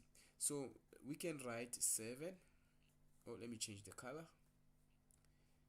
We can write 7 cos squared x minus, instead of writing sine squared x, we can write this. Let me just write this. Remember, we have sine squared x plus cos squared x. All this is equaling to 1. So if we want to change this sine squared x in terms of cos, we can use this equation by making cos subject to formula. We can say cos squared x is equaling to 1 minus sine squared x. This here, guys, is what we call the square identity. Hence I said to you guys, we have to use the formula sheet. All right, I see the question here from one of the people here. Mabusha says, so say with cos we also put the negative sign. Which part are you talking about? Yes. I think Mabusha is asking based on the previous question. Yes, the question there, it was given to us that cos A, it's negative 3 over 5. So wherever there is cos after simplifying, guys, you just have to change that into 3 over 5. But don't forget, it is negative. So for sine, it was, I think it was 4 over 5, right? So yes, you must put negative there, guys. You must put negative because cos A is equaling to negative 3 over 5. So I hope, Mabusha, this answered your question. Right, I'm going back to this question, guys.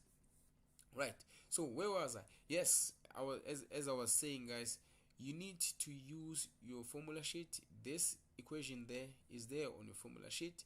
Since we have sine squared here, you need to change it in terms of cos, because as you can see, we have cos there, we have cos there, so we need to change them in terms of cos. So whenever you're solving for x, try, in fact, you don't try, that's what you're supposed to do.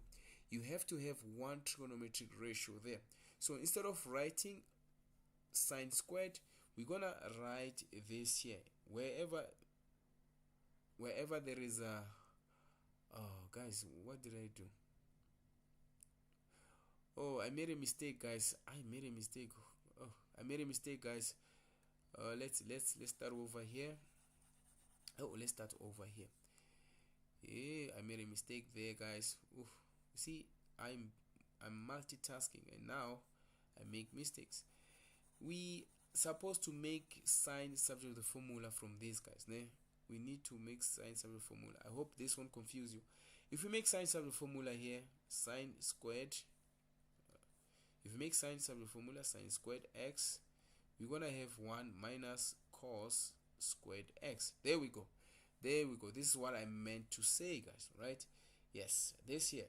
Wherever there is sine squared, you have to put 1 minus cos squared, because everything must be in terms of cos. I hope this didn't confuse you, guys. I hope this didn't confuse you.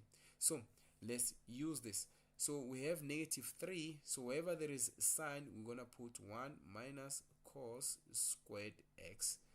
Then we close the bracket. Don't forget to put the bracket, because this 3 here is multiplying sine squared x, and we know that sine squared x is now 1 minus cos squared x, right? Plus cos x plus 1. All this is equaling to 0, right? So if we continue, we're gonna have 7 cos squared x. Now we multiply this -3 to remove the brackets here. So everything that is inside the bracket, we're gonna multiply with this -3. So we're gonna have -3. 1 multiplied by -3 is -3, and then we're gonna have -3 multiplied by cos squared x. This is gonna be +3 cos squared x, right? Plus cos x plus 1. All this is equaling to 0, right? Let me just create space for time being, so that you can have enough space here, right? So when we continue here, we're gonna do the like terms. So let's look at the like terms, if we do have any. We have -3 there, and we also have +1 there. They will subtract each other. And we also have we also have 7 cos squared and +3 cos squared. They are also like terms. So we're gonna add the like terms where they're supposed to add, and also we're gonna subtract them where they're supposed to subtract. So here we're gonna have 10 cos squared x, because we have 7 cos squared x plus 3 cos squared x. That is gonna give us 10 cos squared x plus cos, there we go, x, this cos here. And we have -3 plus 1, so that is gonna give us -2. All this is equaling to 0. Now this, guys, looks like trinomial. It looks like a trinomial. An example could be something like this. You can substitute cos with k. You can say k squared plus k, right? But let's not forget we have 10 there, minus 2. All this is equaling to 0, right? You can say let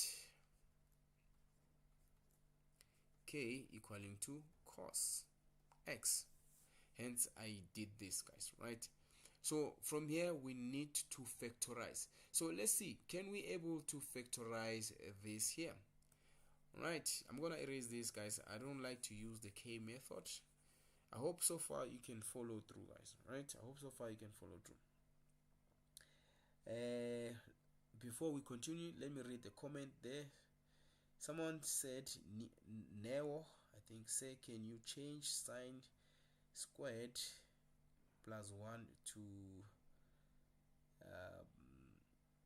negative cos squared? Am I wrong? I don't understand here.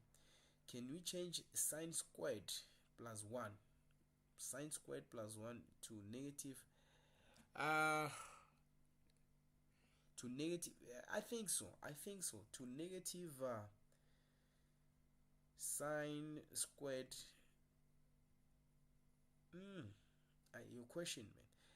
Let me reread this. This person is asking, can we change sine squared plus 1, right? Okay, into negative cos squared. No, it's impossible. Your question, no, you can't. Rather use the square identity.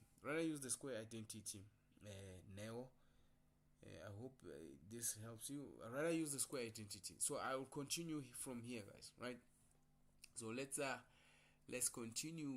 Are we still correct, guys? Are we still correct? Our factorization, our step here, is it still correct? Let's double check. We have 7 plus 3, yes, give us 10 there. We have -3 plus 1, it gives us 2, and we have cos. Yes, we are correct. So let's factorize this. Now, can we factorize without using the formula? Let's see. Right, let's use 2 brackets there. We have 0 there.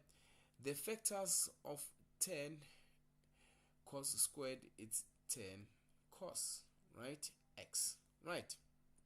So multiply by cos x, right? But you can also have 2 multiplied by 5. It's possible to use 2 multiplied by 5. Can we use 2 cos x and 5 cos x? There we go. If you multiply 2 cos x with 5 cos x, you're gonna have this 10 cos squared x, right? Right. So now let's find the values or the factors of 2 that when you multiply here, they're gonna give us the term in the middle. Now the terms of 2, or the factors of 2 is 2 and 1. So if we put 2 here and we put 1 there, let's see if this is gonna help us. If we say 2 cos x multiplied by 2, this is gonna give us 4. There we go, cos x, right? If you multiply this 1 with 5 cos x, it's gonna give us 5 cos x. There we go. And then what do we have here in the middle? We have positive cos, meaning this arrangement is fine. What we need to pay attention to is the signs. So which one is gonna be positive? Because this one must be positive and that one must be negative. So if we say this here, is positive and that is negative, yes, it's gonna give us the correct answer. Oh guys, I hope you managed to see this. I hope you managed to see this factorization, right? It was a bit complex, but if it gives you a problem, guys, use the quadratic formula. Use this formula here, guys. You can say cos x is equaling to negative b plus or minus the square root of b squared plus or minus 4ac divided by 2a. It's fine, you can use this, guys. You can use this. Your a is gonna be 10, your b is the coefficient of cos, which is 1 here, and then your c is gonna be -2. You can use that equation there, but I don't like it because I can able to do this directly like that. Alright people, I will still find, I will still understanding here. Now let's solve. Now if we look at this one here, we can say 2 cos x is equaling to -1, and the other one, which we have 5 cos x is equaling to +2, because we transpose these here, guys, right? Now we can say cos x is equaling to -1/2. We divided by these 2 here, guys, throughout, and even here we're gonna divide by 5, and this one here is gonna be cos x is equaling to 2/5. There we go. Right. Okay people, let me erase this other part because we're gonna need this side here. Alright, so this part is very important, guys. Let me highlight very quickly. You see this part here, after factorizing, this part here, very important. So I need you guys to pay attention before we continue. So this part here states that, let's look for this one here. This one states that our cos is gonna be negative, right? It's gonna be negative 1/2. So we need to find this x here where cos is -1/2, and our domain state that our x should be between 0 and 360 degrees. Now if I were to draw the cast diagram again here, right? Remember, I'm only paying attention to this one at the moment, right? Our cos, it's negative on which quadrant? Our cos is negative on the second quadrant. Cos is negative here, and also on the third quadrant. So this x here on this question here, or on this side here, this x that I'm erasing here, guys, because I've made a lot of drawing there, it should be on the second quadrant and the third quadrant, because that's where our cos is negative. So now we are done with this one. So but we need to find the reference angle for this cos here, or for this x here. So when you find the reference angle, write ref angle. By the way, we did mention this earlier on our question, that the reference angle is an acute angle, guys, right? It's an acute angle. So it means the reference angle, it's always less than 0. It's always greater than 0 but less than 90. So when you seek for the reference angle, you do not include the negative answer there. So you rewrite this cos x, right? But this time around it's just half. Don't include the negative there, guys, because we are looking for the reference angle, right? So we can say arc cos, right, 1 over 2. What do we get when we say arc cos 1 over 2? What do we get there? Arc cos 0,5 or 1 over 2 is gonna give us 60 degrees. There we go. So this here is our reference angle.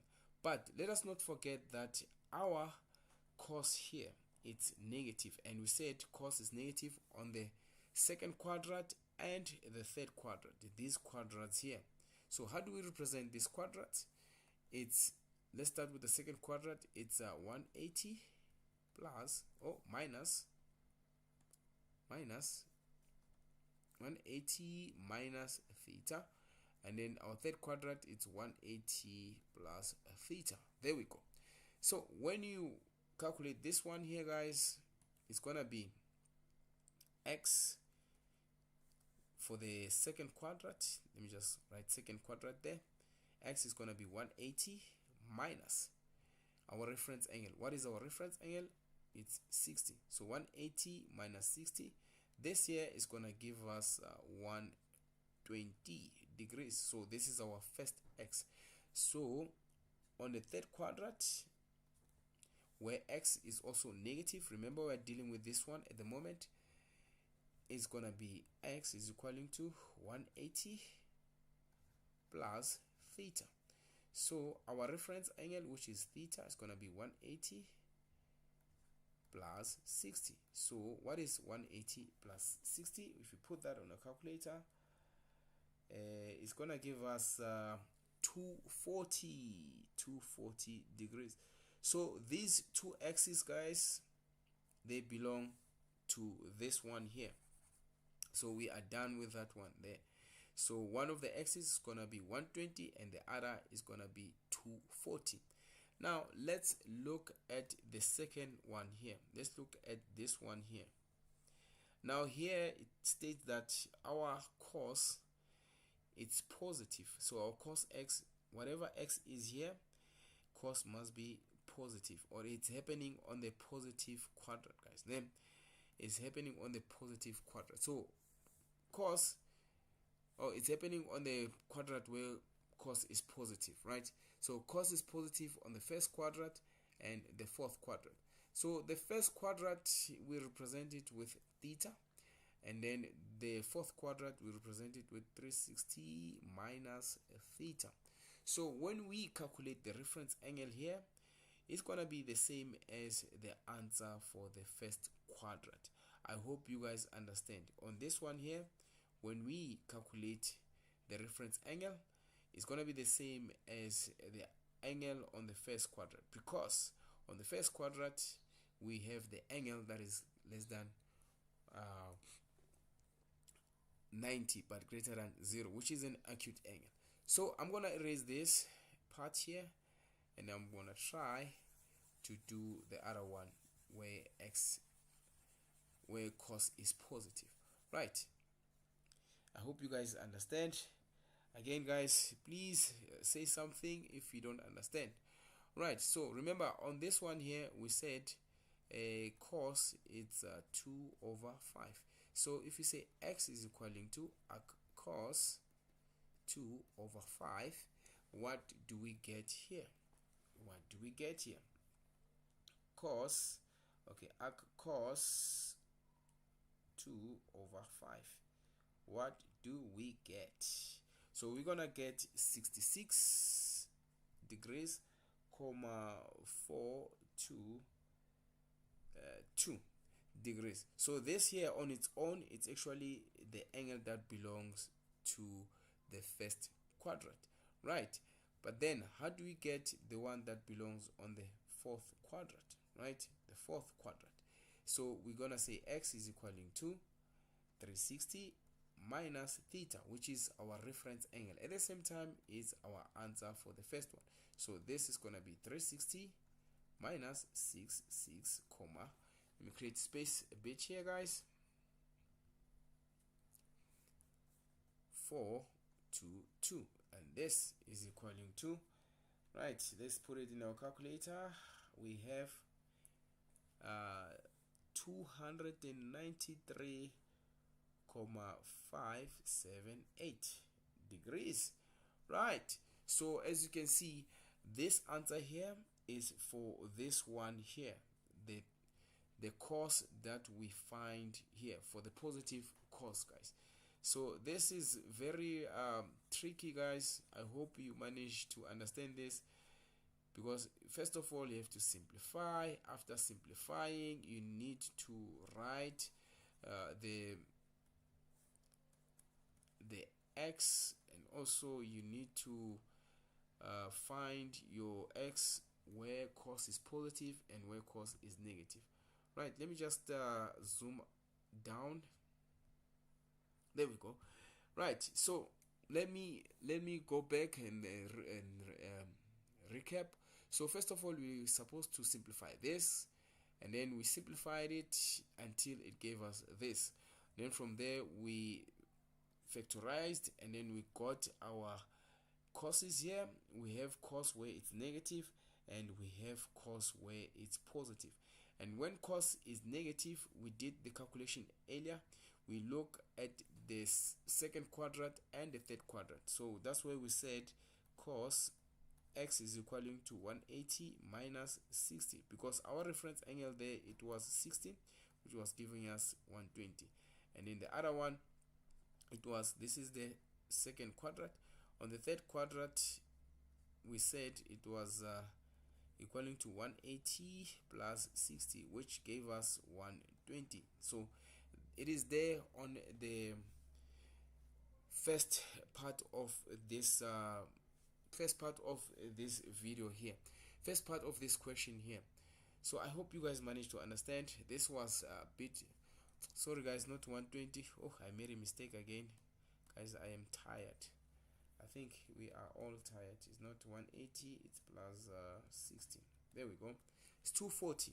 Yes, 240 degrees. Yes, on the third quadrant is 240 degrees. So these ones here, they belong to this, and then these ones here, they belong to that.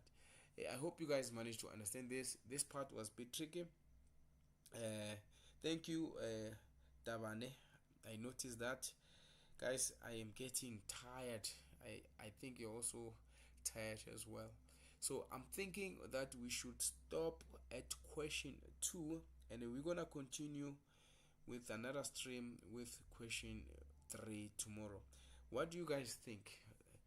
Let me know, because I can see even people are starting to leave the stream here. There's only 44 people left, and I'm starting to make lots and lots of mistakes here, guys. Also, you can ask a question if it so happened that I said something that you didn't understand or you are lost there. But basically, that's how you do it, guys. So I'm erasing this. I assume that everyone is fine if there's no question.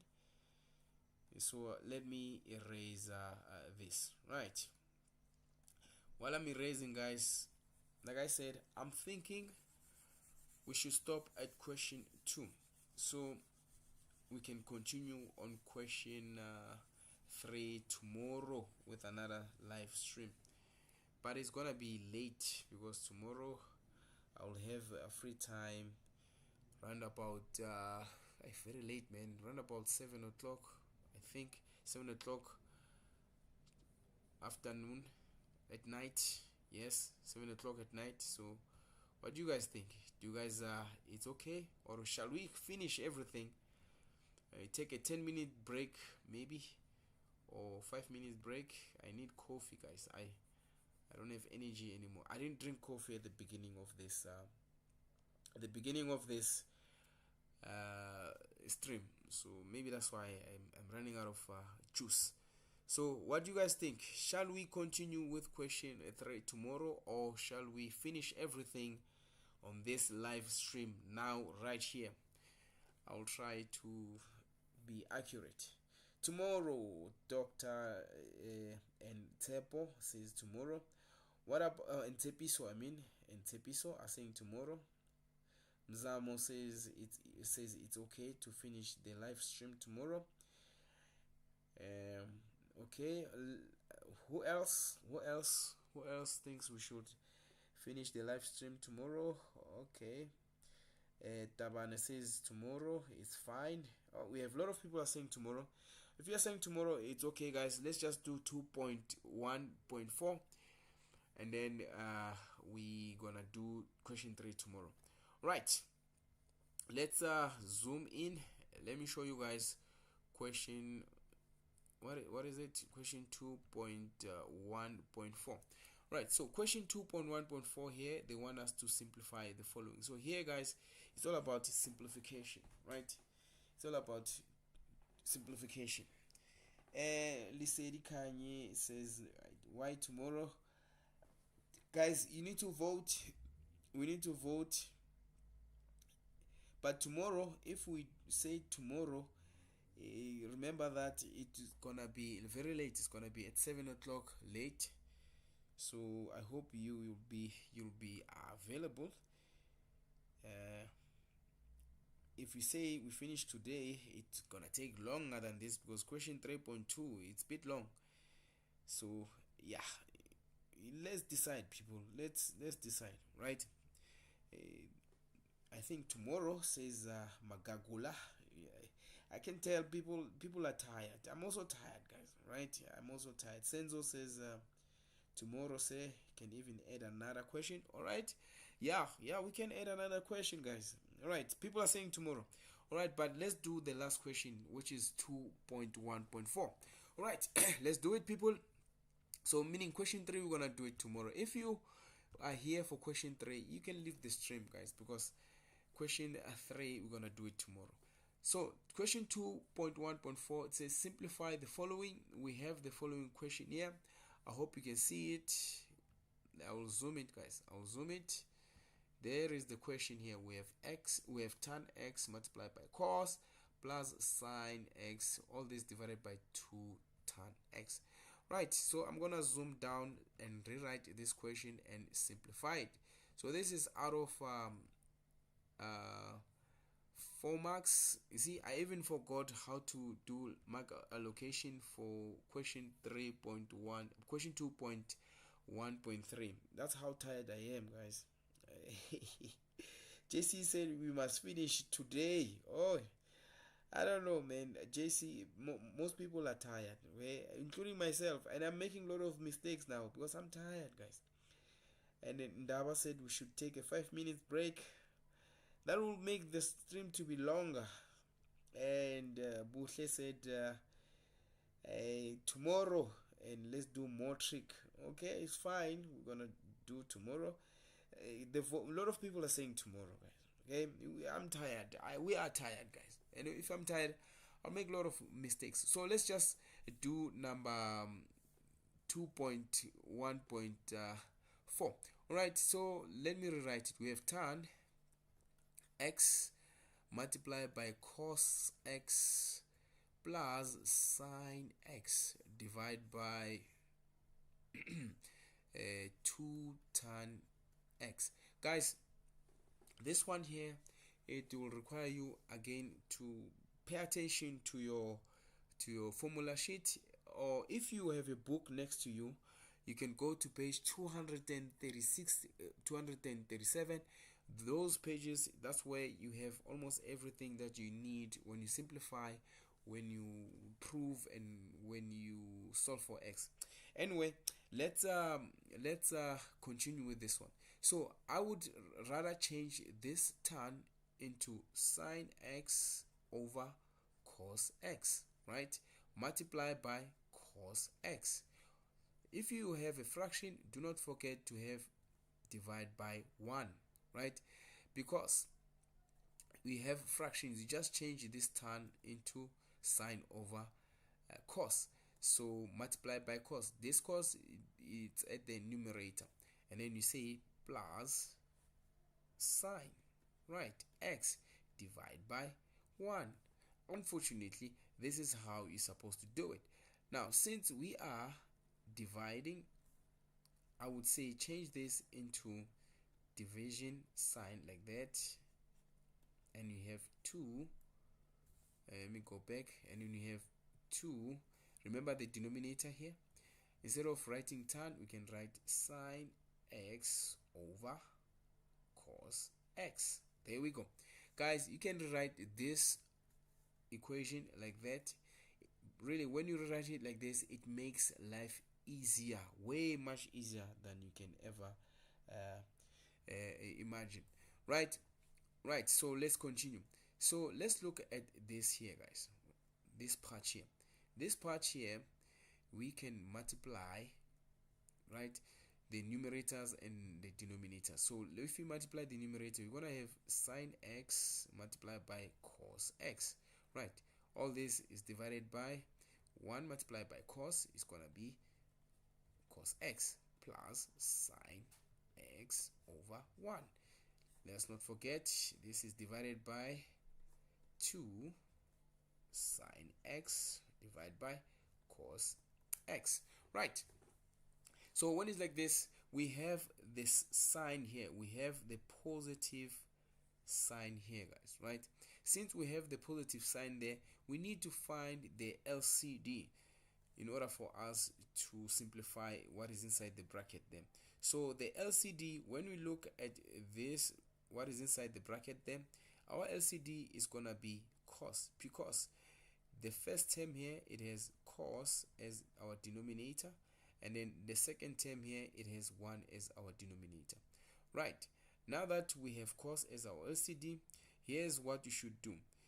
You say, or you do the following. You say cos divided by cos, you will have 1, right? This cos here divided by that cos there, the answer is gonna be 1, right? Then that answer you multiply by the numerator of this term there, which is sine x multiplied by cos x. So 1 multiplied by sine x multiplied by cos x is gonna be sine x multiplied by cos x. There we go.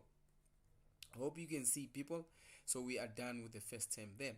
Now let's look at the second term. So we have plus there, guys, right? We have plus, so we can say plus.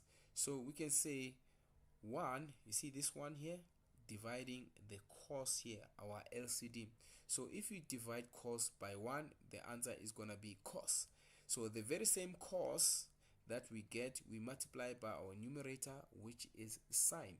So if we say sine multiplied by cos, so our answer is gonna be sine x multiplied by cos x.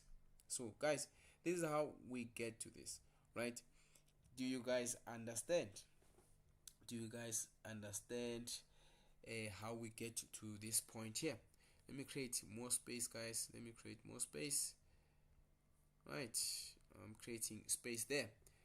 Right, let's not forget, we say divide by 2 sine x divided by cos x. Right, now if you look at this numerator here on top, we have the like terms. Let me analyze the like terms there, guys. Let me first erase this part. We have this one, which is sine x cos x, and another one which is sine x cos x. when you add them, they're gonna give you 2 sine x. Do you guys see? So let's add them. So we're gonna have 2 sine x multiplied by cos sine x. Yes, when you add them, it's gonna be 2 sine x cos x, right?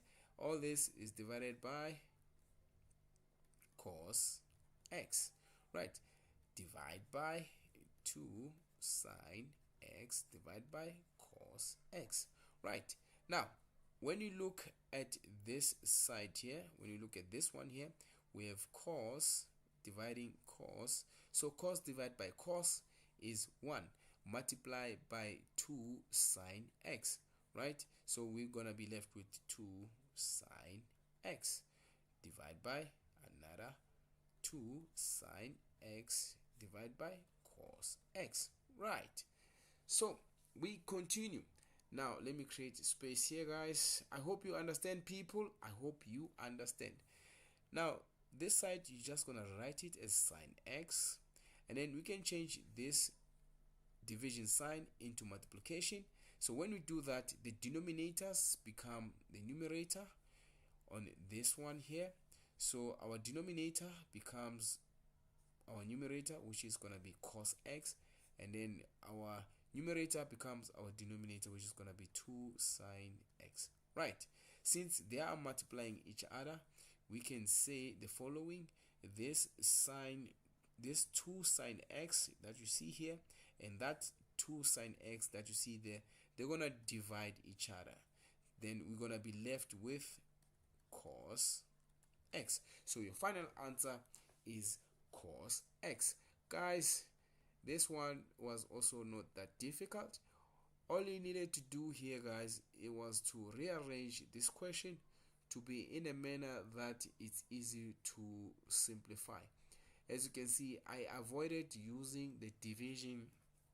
I avoided to use the lines here when I divide.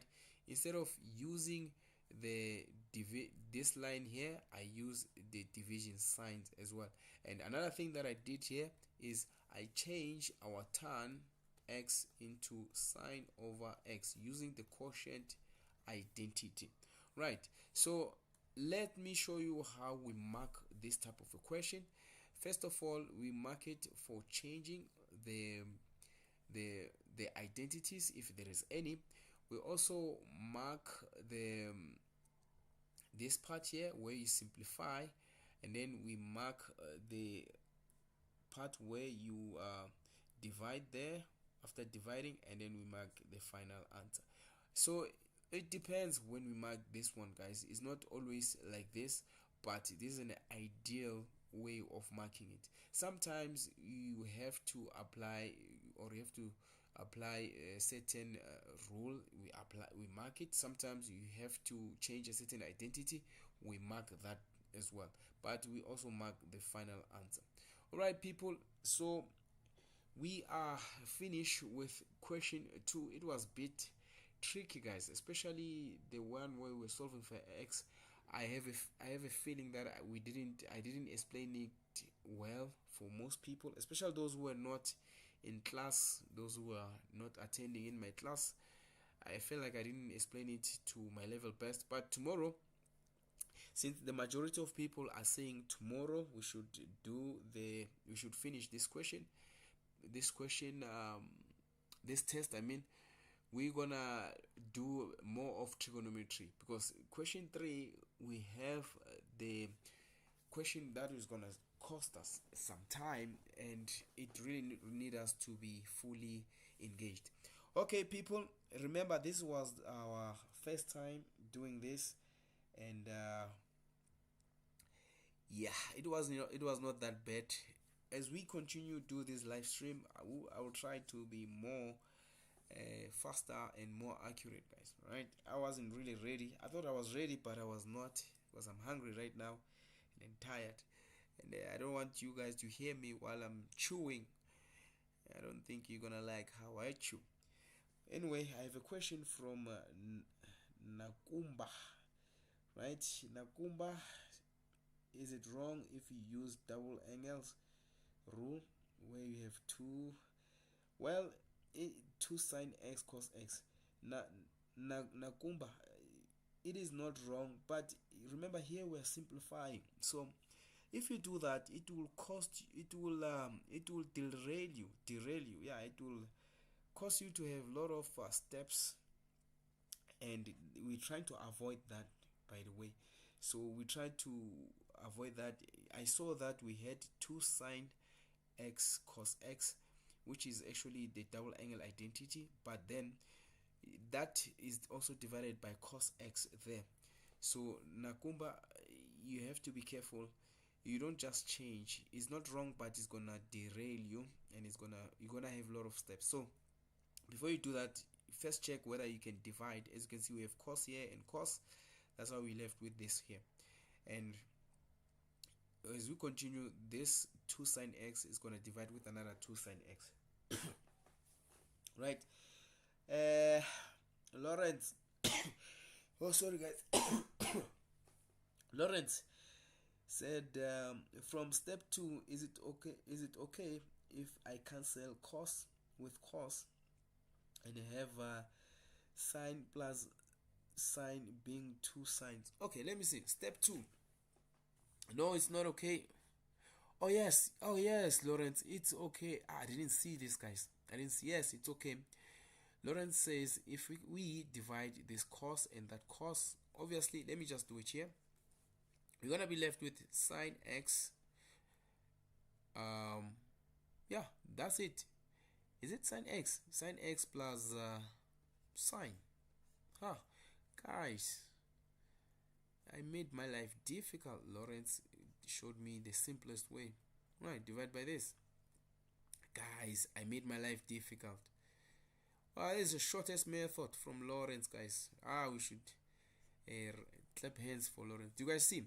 If we divide this cos and that cos, we're gonna be left with sine and sine. So is this sine and that sine, right? And then when you add them, they both have the same denominator, which is 1. So they're gonna be 2 sine x. Divide by 2 sine x. Divide by cos. Oh, guys, I took the longest road. Thanks to Lawrence. So if we do this, we change this into multiplication, right? So this is gonna be cos x, and that is gonna be 2 sine x, and then this and that, they're gonna divide each other. So you're gonna be left with cos x. Oh, Lawrence, you are correct, my man. Nice one, guys. You see, I am tired. I am even taking the longest road to solve this, but anyway, the shortest road is this one here, guys. Thanks to Lawrence Nkuna there. Guys, we are finished with question 2. I hope this stream was useful to you guys. Thank you for staying tuned and also for asking questions as well.